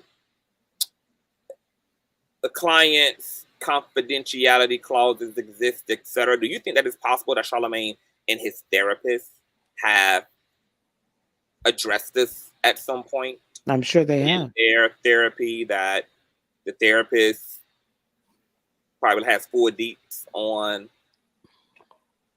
situation. Like that before. I'm sure they have. But I'm not a psychiatrist, so I don't know how much they have a. Because I don't know because people don't bring everything to therapy either. So I don't know how transparent he is in therapy, because everybody isn't transparent in therapy, which is why therapy is sometimes doesn't do good for a lot of people, because they're not actually being honest and open and revealing and letting their guard down. So they be just as guarded in therapy as they are in any other damn aspect of life. But that would be interesting if that therapist is sitting on the whole entire truth and is sitting on a whole omission of guilt. Yeah, on behalf of Charlemagne, and it's but because of the confidentiality clauses is zipless. I think this because having been right, I'm still an ordained minister. Um, so I still do counseling and I still do coaching and I still do all sorts of things, right? Mm. Um, I'm pretty sure somebody that has kept their secret this long, like he has, Charlemagne has, probably has said everything short of I did it. Come very close to, or said it and phrased it in a way where it could have been a fantasy or a dream or something like that, where it would not be something that he would have to report. I've had that happen too many times to me, but you have nothing to go by to go to the authorities to say that this is, because they come just shy of actual admitting it. So I think that's a very strong possibility. Very, very strong possibility. So I don't know. I don't know, my friend. I mean, everybody in here to me, there, of course, he's, there's sick and twisted and evil in all of this, right? But everybody that's like surrounding him is just there for a buck and there for what they can get off of him. And that's why they don't blow the whistle. That's why they don't say anything, because they don't want their gravy train to pull into the station, because Lord knows they ain't got enough talent on their own to make their own dollar. So that's how I feel about it. But I should probably let someone else go. Thank you for letting me come up again and talk. No, I appreciate that. Very insightful. That was Heart of Inspiration, guys. Make sure that you subscribe to Heart of Inspiration on YouTube. Okay. Knowledge Hidden. Welcome to the platform. Love your thoughts on Jessica Reid and Charlamagne Tha God. Hello, everyone. Hello, the king is kinging. How are you? Welcome. Well, the reason I'm calling is a couple of things. I sent you an email. Okay. So I want you to look at that email when you get a chance. If you can look at it now. I'm calling because first of all, with Jessica's mother, we forget that in Charlemagne's book, he states that his father was the kingpin of that town. So you're looking at a small town in the South. Yeah. I think Jessica's mother sent her away for her own safety. Period. Because if you're a kingpin, that means you got people selling drugs for you. So I think there was a danger there. I think also the legal system failed her, because if someone's life was taken and the assailant is in court, that person's not there because they're 6 feet under, and the assailant the victim is not there, and the assailant still get arrested and convicted. So if they have all the information there, they didn't need her there to testify, especially underneath the circumstances that they were inside of a small town, and this is the son of a drug kingpin. Let's keep the words, keep that term in mind when you're dealing with these people. You're dealing a son of a drug kingpin or raped a girl in a small town. Who was she to turn to? Her best bet, and her mother was right. Get her out of there, because no telling, because she could have wound up DEAD somewhere in the bush. Somewhere. But what do you think about her mother? Because her mother has been speaking out, and her mother did an interview with Kwame Brown, and her mom has not addressed any of those elements. She pretty much justifies why she sent Jessica away because of just her own. Yes, what she perceived. Because this would be a time now to put that on blast. If she gonna come out and be like, "Hey, this man's father, had a lot of power. His family was well known. He had a lot of pull. Da da da da. I felt like my daughter's life was in danger. Da da da. Because now they're in a position where she could let all the cat out of the bag, but that isn't something that she is saying. Yeah, it's like this. Fear doesn't just go away just because you change zip codes. You know, someone. I mean, like, look at us. Like me with my emails and stuff. Because I have researched so many things and so many issues that sometimes I get scared, not for myself, but for maybe somebody in my family. You know, it's fear doesn't go anywhere.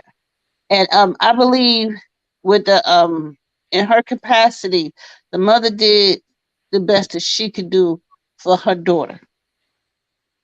I won't blame her for anything. I won't blame the daughter. I will blame the justice system down there. Did you come across that email yet? What's the name of the email? Because I'm flipping through my email and I don't even know exactly. The email is from Knowledge Hidden in Books. And how long ago did you send this email? About half an hour, 40 minutes ago. Oh, did you send it to the right place? Because I'm in my emails now, but I don't see. Hopefully, I sent it. It said it went through. Did you send it to TV@gmail.com? Uh-huh. Let me check my spam folder real quick and see if it's here in the spam. But I haven't received it yet if it went through. Okay, I'll send it again and maybe you could touch on it a little later. Okay. That works. I believe that Charlemagne can be retried. Mm-hmm. One statement that was made, he was on top of me, holding me down. That's kidnapping. Has he ever been charged with that? No one ever did. Anybody ask the question? Was that ever a charge given to him? That has no statute of limitations. You understand? What if that ever goes to court for that? Then yeah, that DNA has to come back up. The DNA has to come back up. But so it seems that they also didn't have her testimony because her mom literally blocked the investigation. So I don't even know if they had access to Jessica's entire, because, when police arrived on the scene, Jessica, when the responding officers had arrived on the scene, they had immediately got them transported to the hospital and all of that. And then the responding officers investigated the environment and saw holes were in the wall. And right. It was a vicious all of that. Attack. Yeah. And then when it was time for things to pick up, that's when Jessica's mom shipped her off. So I don't even know. Yeah, so it's not for me to judge her mom, and I wouldn't judge her so hard because I don't live in a small town. You understand? With an economically disadvantaged in a small town, and it's just me, my son, my daughter. Yeah, and you probably make imprisonment. False imprisonment instead of kidnapping because she wasn't moved from one space to the other. She was at the villa where she agreed to go, but she was held captive against her will when she was there. So that would definitely under false imprisonment. So it's definitely a crime, right? Yeah. Oh, okay. Well, maybe they should try that route. Well, once again, like I told her, inspiration from the wording on the form, it seems like this case is with prejudice. I believe it's either with or without prejudice. Whichever one of those terms means cannot be tried again. That literally means it doesn't matter. And all elements involved in the case and hereafter are done. They will never be retried. It could be evidence that pops up today that completely vindicates what happened 20 years from now. This is never going to see the light of day in the courts again. Okay, because they use a disposition judge. But what I'm saying is the disposition judge were only concerned at the issues that was brought forth by the prosecutor. Do we know if the false imprisonment was brought forth? Because that goes, if that wasn't, then that is outside the scope. So I'm reading the arrest record now, and it says that, let me go back here, that first of all, he did admit, well, not admit, but that Lenard McKelvey did in Berkeley County on or behalf of the 8th of June. Okay, this is the initial arrest for they arrested him for. It does say here, okay, he did take a lesser charge where he pled guilty to contributing to the delinquency of a minor and agreed to dismiss the remaining charge. The plea was negotiated because the alleged victim in the matter did not cooperate with the prosecutor. So that's why nothing happened with everything involving the RAPE situation. The prosecutor made this agreement because of the victim's absence and the lack of evidence available at the time. While the tools and technology of justice have evolved in cases involving personal violence, the state must have the witnesses to prosecute. So it wasn't enough for them to have a rape kit that did confirm that she was indeed violated. That, you know, irregardless of all of the other areas, they actually needed her testimony in order to get him prosecuted. Without that testimony, the DA could not do anything. Nothing else was going to do but a direct testimony from her, which is why a lot of people on the other end of these situations go out of their way to do like witness intimidation, because everything is predicated on that witness taking the stand and standing in their claim. And so this is why you'll see people killed off, you'll see people paid off, you'll see people intimidated off, because there can be as much evidence as possible, but what the DA needs absolutely is that witness testimony. And with her mom shipping her ass off, she wasn't there. And it says that too often the key witnesses will not come forward in support of criminal prosecution. Trying a tough case is no problem, but trying an impossible case is not even ethical. South Carolina law is clear that once a defendant enters plea negotiations and a plea agreement is accepted by the court, that due process requires the state to honor the agreement. We are duty bound to honor the agreement in this case. The state's prosecution has ended and the dismissed charge against Mr. McKelvey will not be resurrected. The law presumes that Mr. Kelvey is innocent of the dismissed allegation. And that's according to the state of South Carolina and its law and authority. They deemed him innocent, and they did not have her cooperation or her testimony because of her mom. So okay, so what were the charges? That's the point. The charges. Let me pull this thing up here because I read this earlier. Submit an example, the evidentiary purposes regard sexual assault. However, considering the motion further, this court found that such medical practices ensuring gathering these samples is not threatened by the. Okay, no, it's not it. Hold on. Personally, okay, here it is. I think this is it. The defendant did not. Oh no, that's all of his. That's all of the revised stuff. I think this is it here. Enforced officer. Upstairs bedroom, da. Now, I read this earlier. I don't know where the hell I read it at.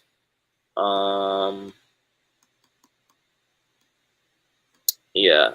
You can keep y'all can keep talking. I'm gonna see if I can find it here because it's somewhere up in here. Okay, so I'll just wait. Somebody else can talk if they want. I just want to see. I just want to see the original charges. Okay. Let me just. Go ahead.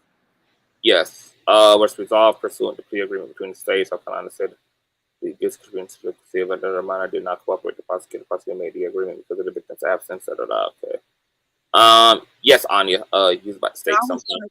I wish Jessica, as she's continuing to get her healing, I really wish Jessica would pursue trying to have that law changed somewhere, like start some type of organization and fight to have that law changed for minors when they're violated that way. If their parents, with the circumstances of what happened with her, where that law can be changed, where when I become an adult, I cannot pursue, charges on my own married, that is something that I really wish that she could possibly try, because it definitely sounds like that is something that needs to be changed, honestly.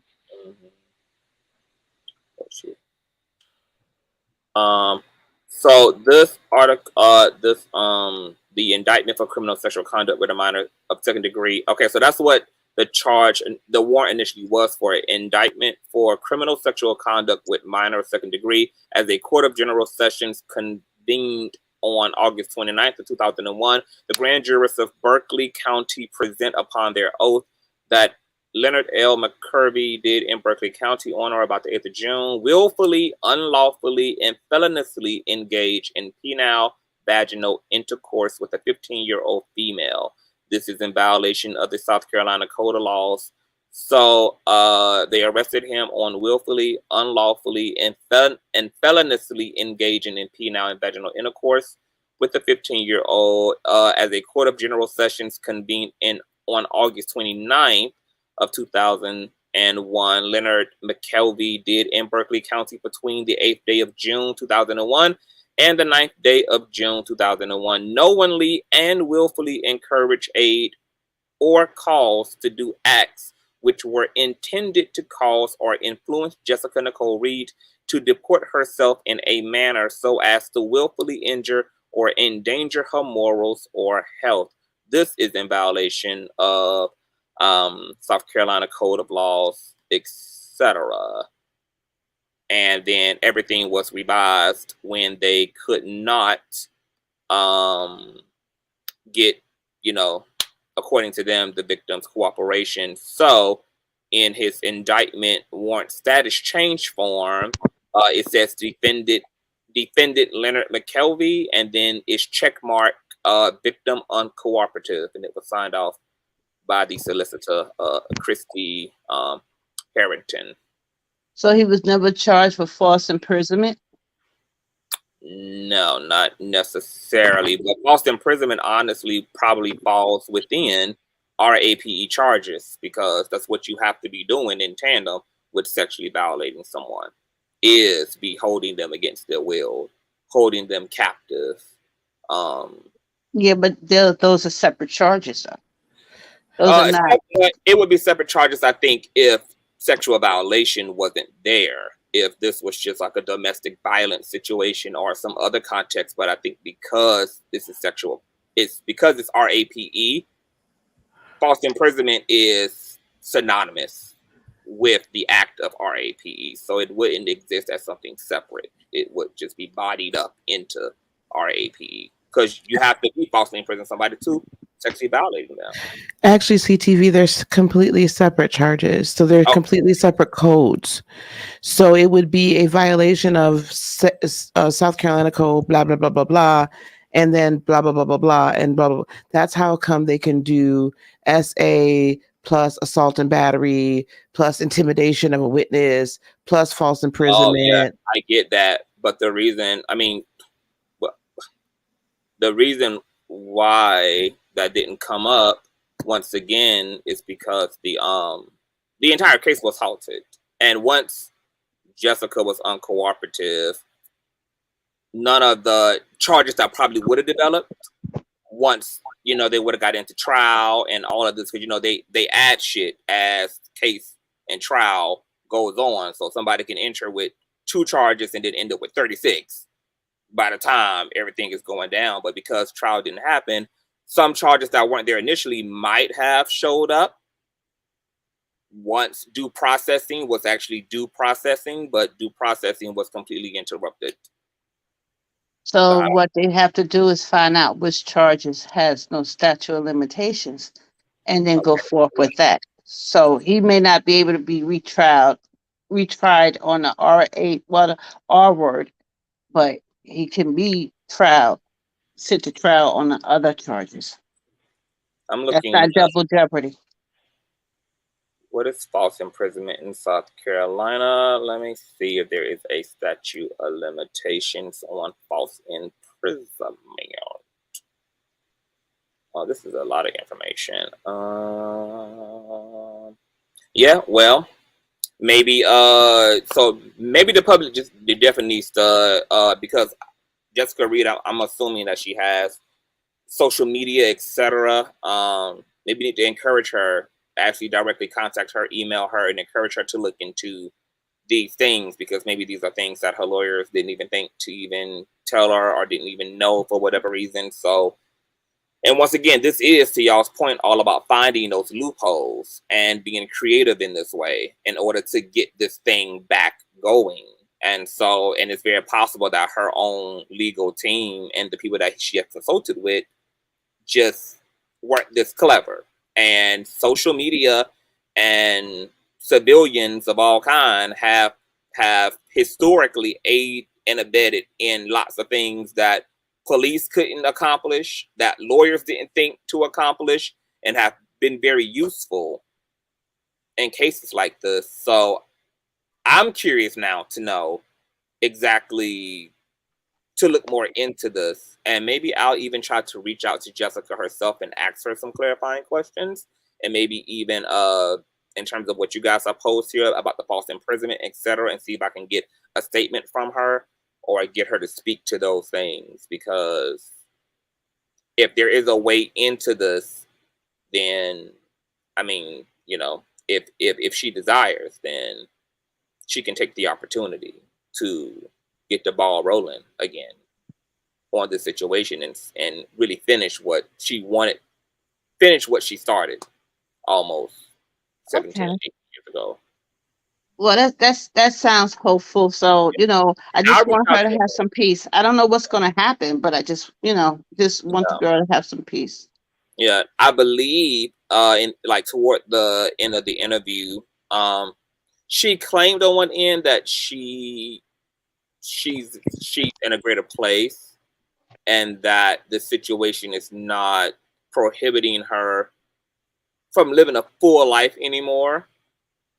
But I also got the feeling that if she felt there was an opportunity to hold him accountable, that she probably would take the opportunity to hold him accountable.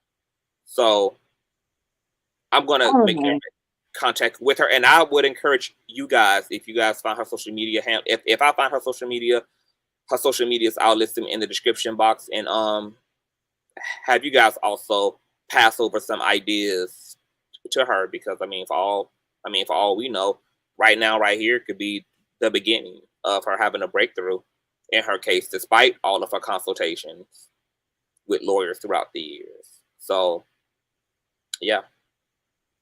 Okay, so what I'm going to do now is I'm going to resend that email. It's just a little data, and I want to thank you, and I'm sending you a Cash App too. Thank you. I like sending you Cash Apps. Yes, babe. And I didn't receive the email, so check with, like, leave a comment in a few underneath this video, and so I can tell you if I had received the email or not, because it may not come through again for whatever reason. Okay. Alrighty. Night, everybody. Bye bye. Miss McMickey, and then IGE, and then Shy. Hey, I just wanted to I kind of agree with the last caller. As far as, can you hear me? Yes. Okay. As far as the mom, you know, I'm kind of torn, and I'm going through the comments and everything. You know, in my heart, I want to believe that the mother did the best that she could. Do you know what I mean? This was 20 years ago. The mother was a victim. The grandmother was a victim. And I think that as victims, we usually take one or two sides with our kids, right? We're either going to, it happened to me, that's something that just happens. We keep it in the house and we just keep pushing. And then you have others like myself, and like Larry was saying the other night, we go into overdrive, right? No one's going to touch my kids. I'm going to protect my kids at all costs, sacrifice whatever you have to. So I think that maybe she was just on the other end of the spectrum, whereas this is something that just always happens in her family. And by not allowing her daughter to testify and bring that out, then she was really just trying to protect her from the community. You know, and if it's true about his dad, maybe she was also trying to protect her from any other type of backlash. And who knows? I don't know if his father is still alive, but maybe she still has that inherent fear that something could happen to her family. You know what I mean? Or could have happened to her family. That's why they moved. That's why she didn't say anything. And then as parents, there is no book. I mean, there are plenty of books in the library, yeah, but nothing speaks to raising each individual child, right? Each individual person. So I think that everybody has their own ideas of parenting. Yeah, they do. I mean, I read books when I was pregnant. You know, my kids are 28 and 32. Them damn books didn't teach me a damn thing. They had me doing the most crazy, backwards shit ever. You know what I'm saying? And my daughter was completely different than my son. So I think to try to judge her with the knowledge that we have now versus what we had back then is kind of harsh. And I think at this point, she knows that she fell short. And so she's doing what she can by helping her daughter bring this to light. So it'd be different if she still had the same position. Like, keep this to yourself. You shouldn't be saying this. You shouldn't be doing that. Versus really trying to help her daughter and stand by her side now. Yeah. You know? Yeah. Well, she believes that her mom definitely didn't have any malicious intent.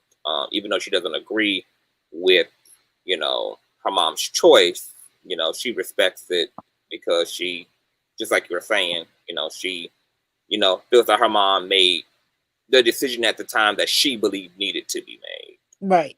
And that being that. But the mom has been in the fight now for years alongside with her. Yeah. So I think holding her, you know, beating her up now is just pointless. We need to just stand beside both of them, you know, and make sure whatever justice, even if it's just, you know, social justice at this point, can be done. Maybe he can't go back to court, but maybe we can stop his bag, right? But so what do y'all think then about boycotting of? I'm sorry. So what do y'all think then of the boycotting? Because somebody mentioned earlier that you should boycott Charlamagne Tha God. Yes. I would boycott him. I wouldn't necessarily boycott his entire platform because now we stopping other people from getting money. You know, it's kind of like the Cosby situation. You know, not everybody in the show had to have their money stopped just because of Cosby. But that's wild, right? That, I mean, because it's like Jessica's story's been a thing for a long time. And Charlamagne Tha God has become grossly sensationalized despite it. And everybody is aware, but people just believe that Charlamagne is innocent because of that whole DNA situation. And as far as the public is concerned, he ain't do it. His DNA wasn't found.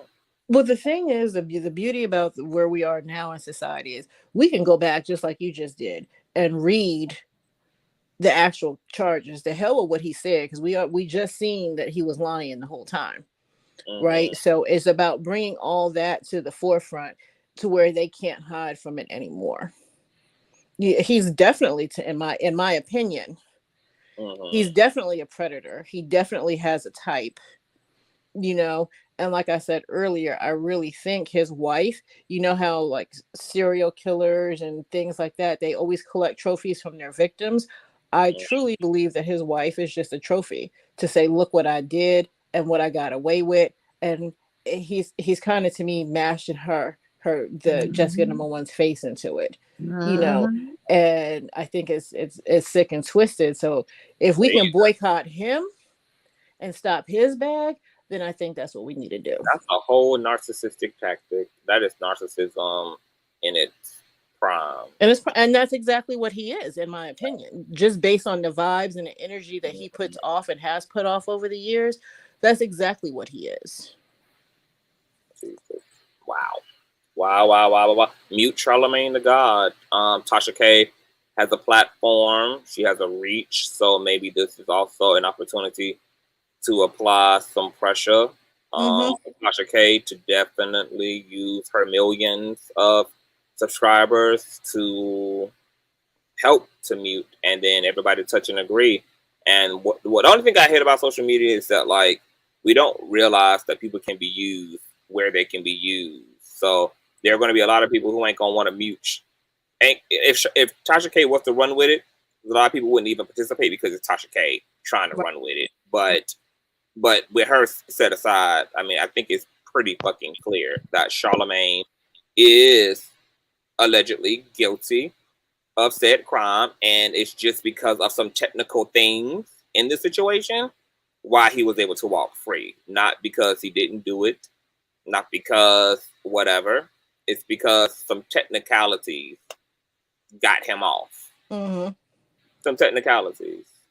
Mm-hmm. So maybe he doesn't owe anything to the justice system, because in terms of their due processing, it is what it is.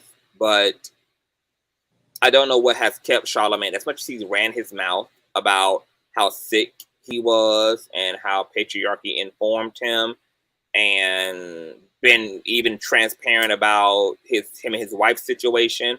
I'm just like, you couldn't use all that honesty to deal with Jessica, to work this thing out with Jessica, to meet Jessica. Like, you don't think there's something to be said? This is one of the biggest elephants in your entire career and brand, and you showed us that you're capable of transparency, so you don't want to use that transparency where it actually fucking counts. But Especially we all when know you can't go to jail for it at this point. Yeah. And so that makes it even more like, okay, bitch, you don't even have you now that the biggest thing you probably were afraid of is now off the table. Why not go ahead and make it right now that you don't have to fear jail time? But he's probably so in fear of those type of consequences, and rightfully so, he's deserving of them, that he probably just don't even trust himself to have a conversation without Jessica recording it, or without it whatever, or without it whatever. But I'm just like, Charlamagne, my God, like, it wasn't like he was 15 either. Like, it's Correct. like He lied about his age. Grown man, and you knew what you were doing. Like, you Mm-hmm. knew what you were, like, when you decided to, you knew you were going to do this to her on this day. And the minute that you knew that, the minute that you dropped whatever that Spanish flowers or whatever the fuck it was into that drink, like, the fact that you had to do that, no, means that you knew Mm-hmm. that this woman was not going to be willfully compliant. And you took it upon yourself to make sure that you got what you wanted out of the situation, even if it meant stealing it from her. Right. Like, so you were aware, my nigga, like, you had, and you know it. You know it. Like, he should be first and foremost doing this for him. Like, make it right for you. Because anybody with a conscience, irregardless of whether they believe the victim is going to accept the apology, irregardless of what the consequences are, irregardless of whatever, because they have a conscience, they would feel compelled to actually make some shit right and just deal with whatever. I think at the end of the day, his karma, and I don't want anything bad to happen to his daughters because they're innocent, but unfortunately the sins of the parents will sometimes fall on the children. And I just Googled him earlier. He has 4 daughters. They just had another baby. This is gonna come back at him in a whole different light if he doesn't get his shit together.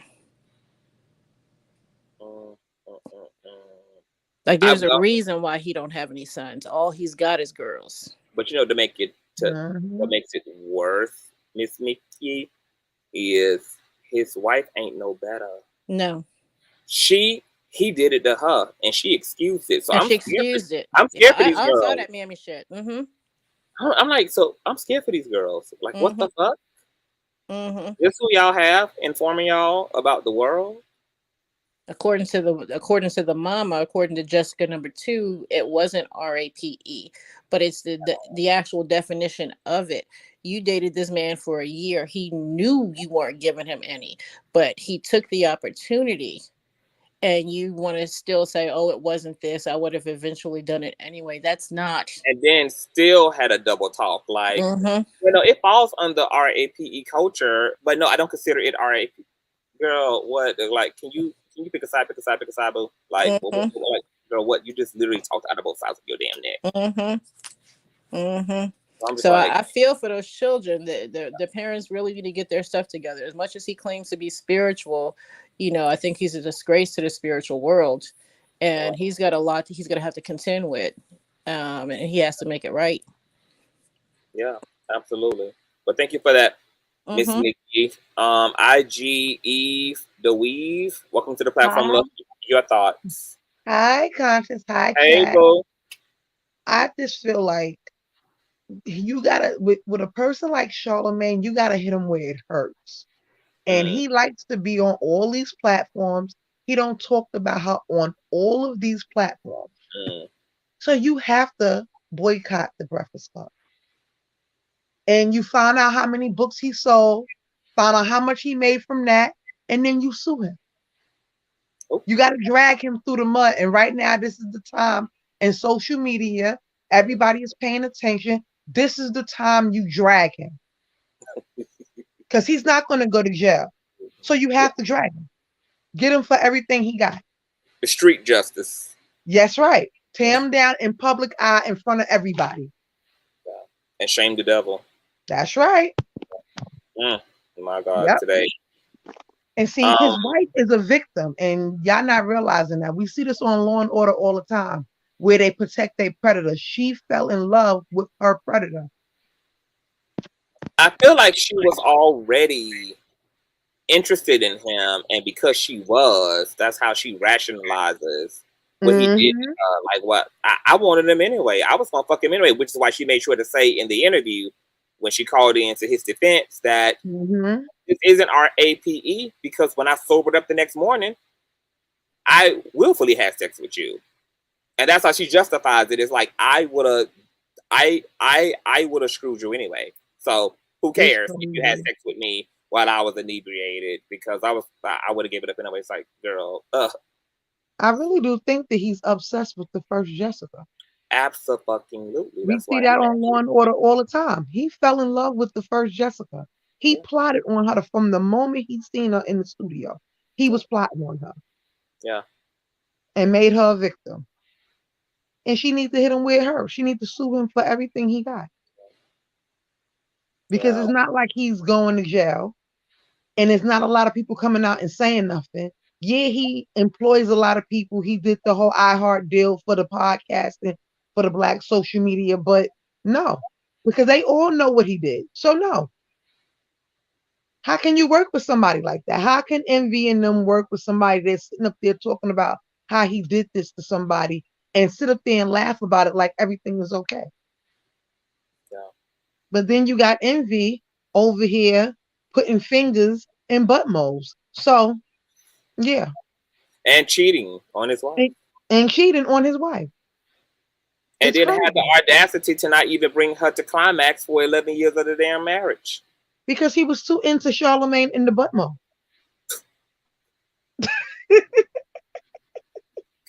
It's just crazy. I just hope she gets justice soon. Wow. Yes. Because every time I hear this story, it never changed.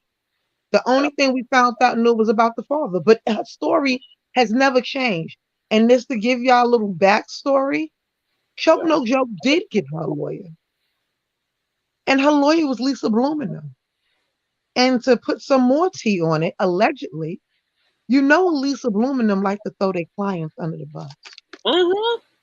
So we just seen it happen to Nene. You notice how Nene didn't say anything. They do it a lot.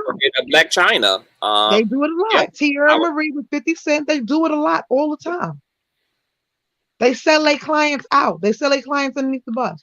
Lisa Bloom is a professional thief and clout chaser. Like, she is. And they get paid on the back end. Yeah. And that's why nothing never happens. Notice how their clients never win nothing. Yeah. Yeah. It's sad. I think they excused Charlamagne Tha God because of the verdict of the case regarding the DNA stuff and him taking a lesser charge and him being found innocent of the first charge by the state of South Carolina, and the fact that he claims to be a reformed, changed man. And so when he goes to talk about the way he was, people are looking at it as more of him illustrating the difference between the old world and the new world, and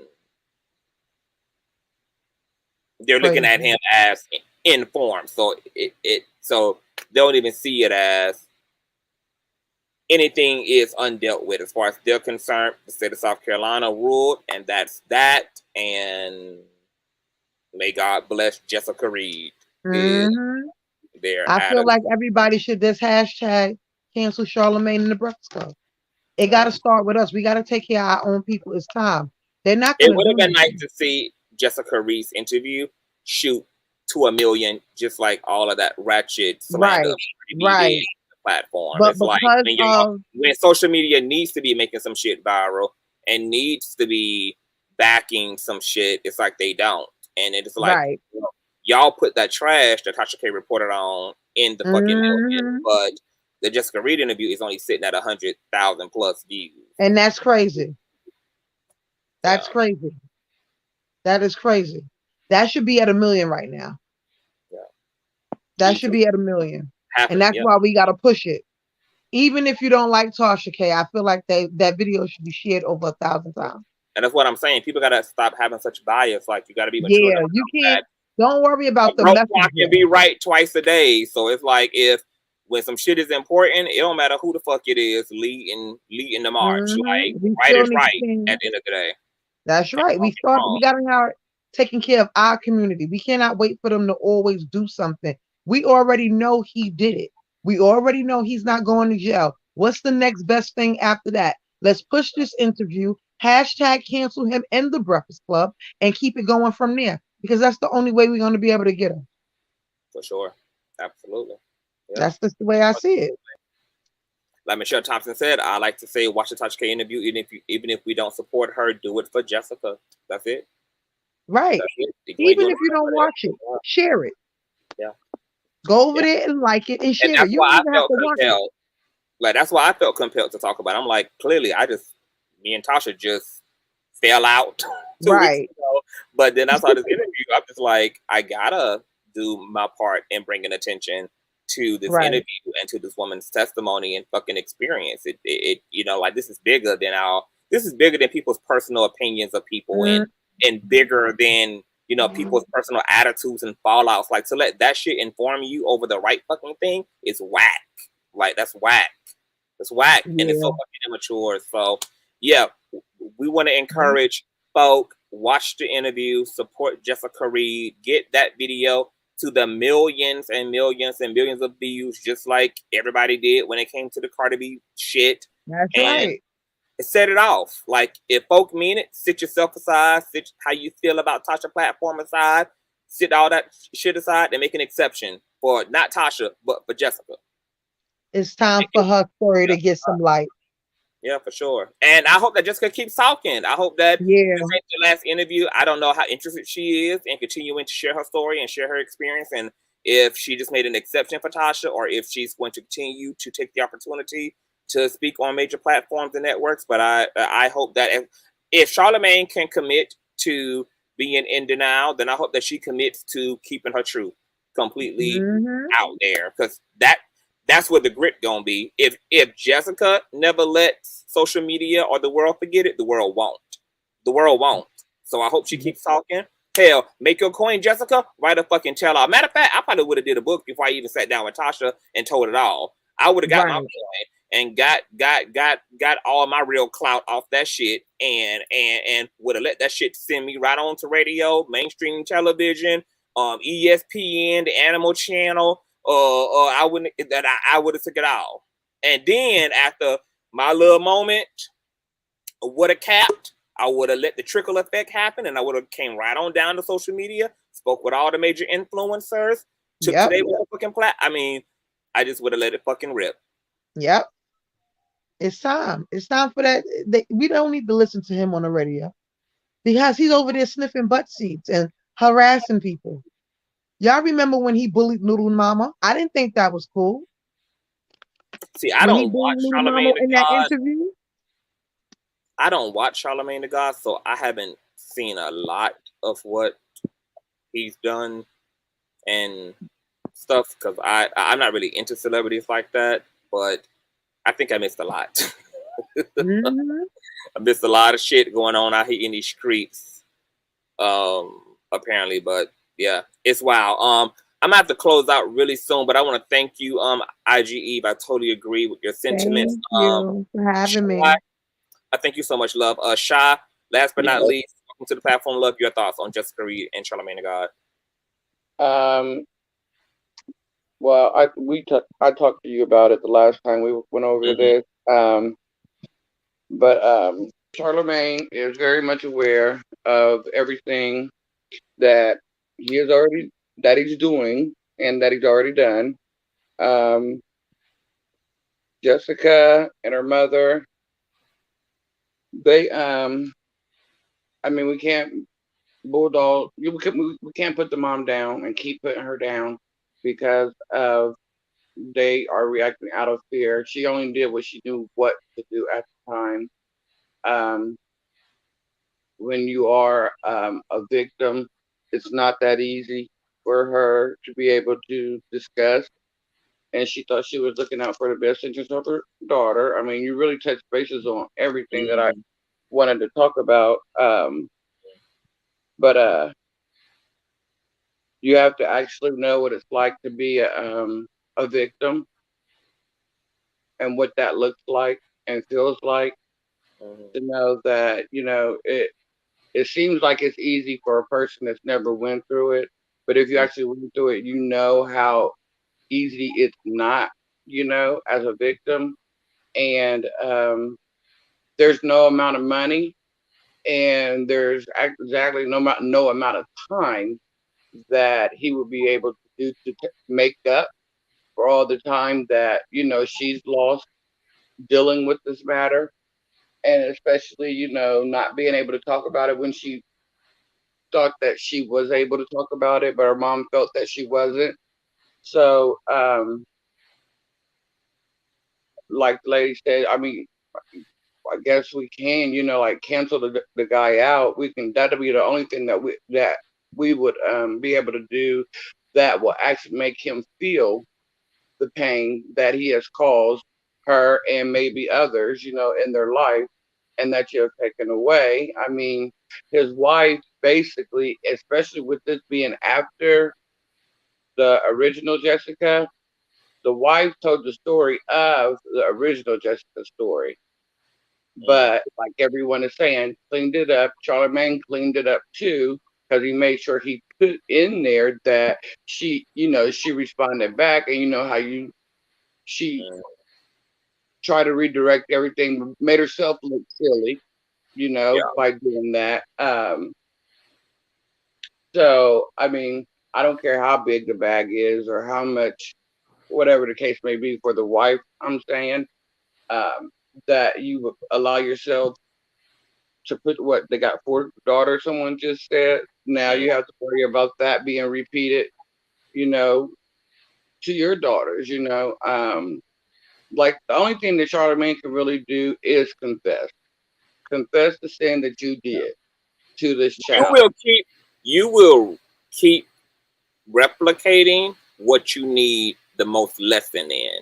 And the fact that Charlemagne and his male-identified patriarchal wife keep having women, it's because that's where they need the most education at. It's in women. That's why they're on their 4th daughter. Yeah. So you don't want that to happen. You don't want that experience of your daughter being drugged or of your daughter being sloppy drunk at the age of 15 and some guy using the same tactics that you used on Jessica with her, or the tactics that you used on your girlfriend at the time, and now she's your wife. Nothing about drugging or getting somebody sloppy drunk, to force yourself onto that individual is good. I mean, or cool. Nothing about it. You have to remove yourself. The mom, with her having 4 daughters, she needs to really look at that. My husband has a pattern because of the one girl before he got with me. Then he got with me and did what he did to me, and then I married him. So now y'all have 4 girls. So you got 4 girls. This isn't like two boys and two boys and two girls, or three boys and one girl. You got four girls, all totally different personalities, attitudes, everything. You don't know what you're going to be subject to go through with these girls. You don't know what kind of men these girls are going to that they will attract. But I know that if they did the same thing, if they attract the man that you are, you're not going to like it at all. It's not going to feel good at all. And understand what Jessica right here, right now, at the age of 37 is feeling, what she has felt from 15 to 37. Mm-hmm. Yeah. And your daughters can be however young they are, and it happened to them right here, right now. It don't have to be nobody outside the family. It could be somebody in the family, like it was, with me. I hope that it doesn't have to become their experiences just to awaken. No, I don't wish that on no one. Oh yeah, nobody.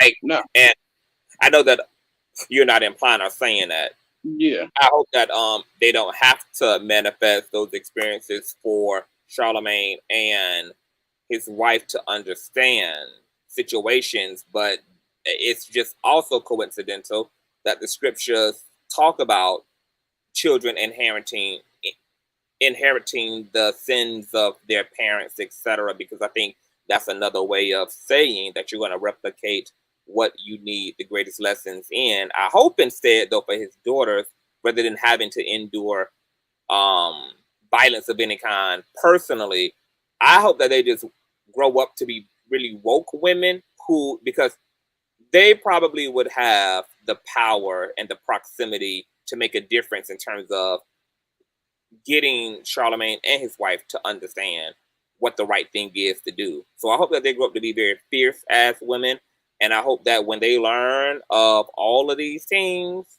that they make some active effort to really bring Charlemagne and his wife into full accountability. Because if anybody could do it, it would probably be them, the children, who could apply that pressure. So I hope that they become woke and fierce-ass, educated, informed women and can see all the problematic shit of their parents and bring their ass into proper and appropriate confrontation with that problematicness.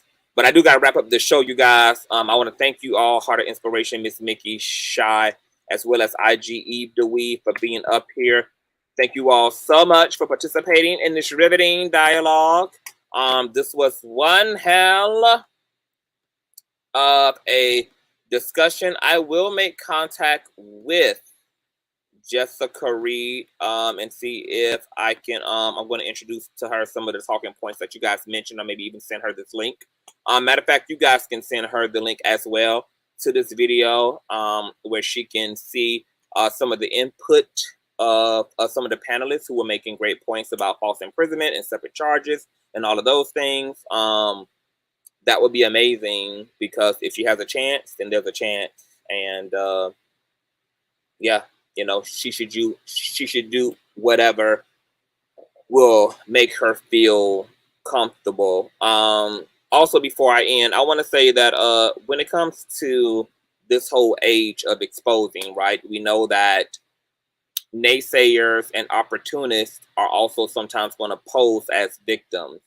I want to say that this is what it looks like when, like, if you're looking to believe someone when they go to make an accusation against someone.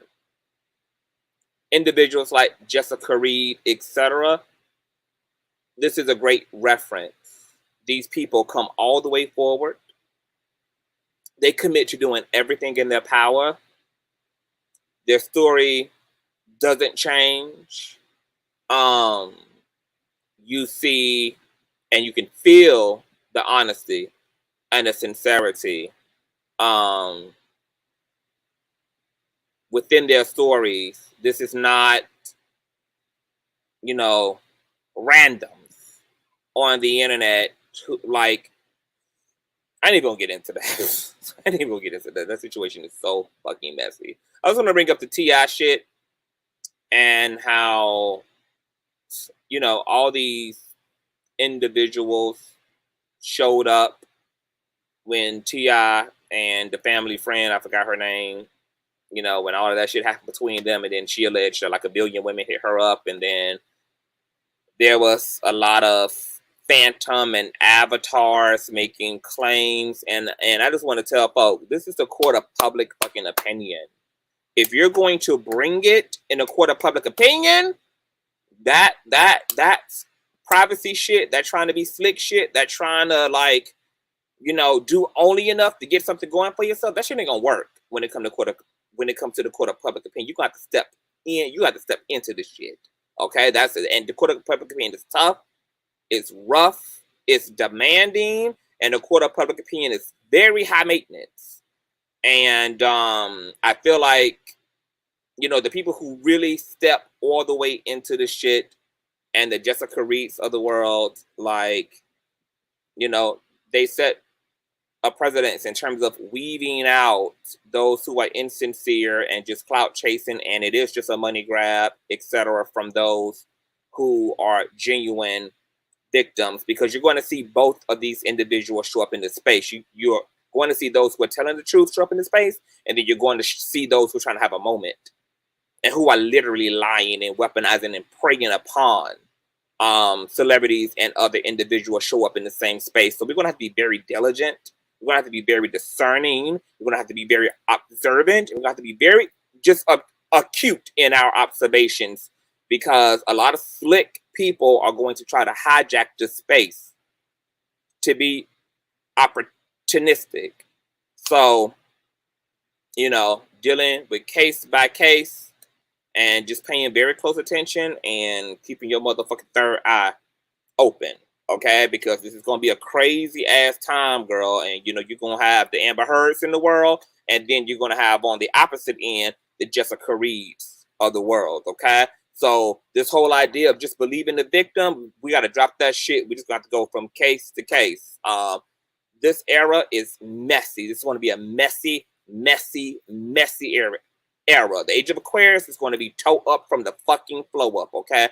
You won't know your left from your fucking right if you're not paying attention, girl. Like, you're going to have to be really, once again, diligent in your observations, okay? And more importantly, you're going to have to be very, very discerning in an age where it's going to be very easy to manipulate narratives. We live in an age where folk can Photoshop text messages, Photoshop pictures, Photoshop all type of shit. People can create evidence that don't even fucking exist. Like, it's going to be so easy to be persuasive in an age like this. And the enemy has been getting in this space. You know, the Janice Dickinsons who lied on Bill Cosby, the Shaquisha Sharptons who lied on Usher Raymond. Like, you're gonna, you know, you got that dark side of this movement as well. Okay, so that's that developing story. More than anything, if no other form of justice happens for Jessica Reid, who I personally believe was assaulted and violated, in my personal opinion, by the person she alleges did so, we can see from court records, etc., that he wasn't acquitted or exonerated. He just didn't have to endure the initial charge. Literally, it's literally marked in the courts because the victim was non-cooperative. And we know it was the mother, etc. So that's a whole different situation than exoneration. That's not exoneration, but you did get a break. Oh, you got a break. It was a break.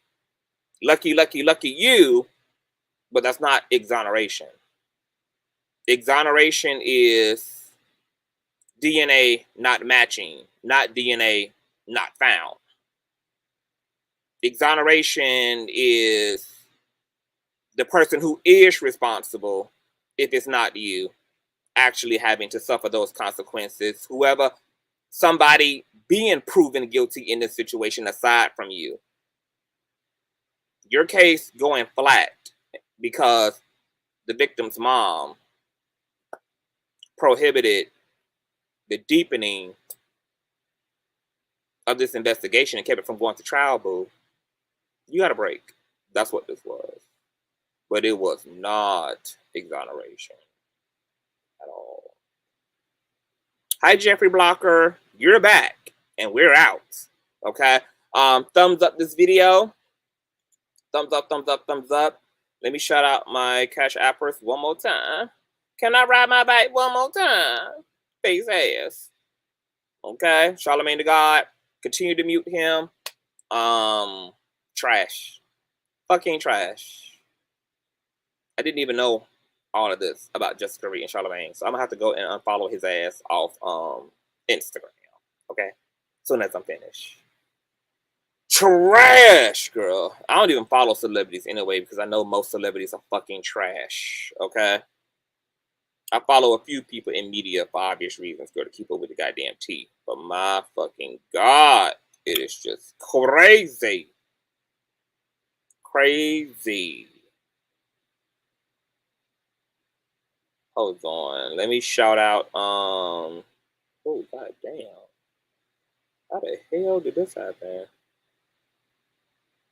Oh my God. I don't know how I did this to my Cash App.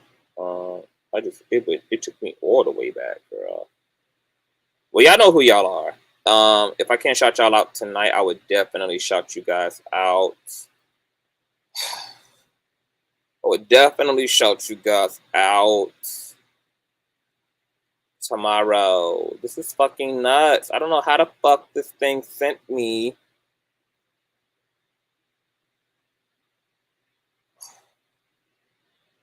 Oh my God.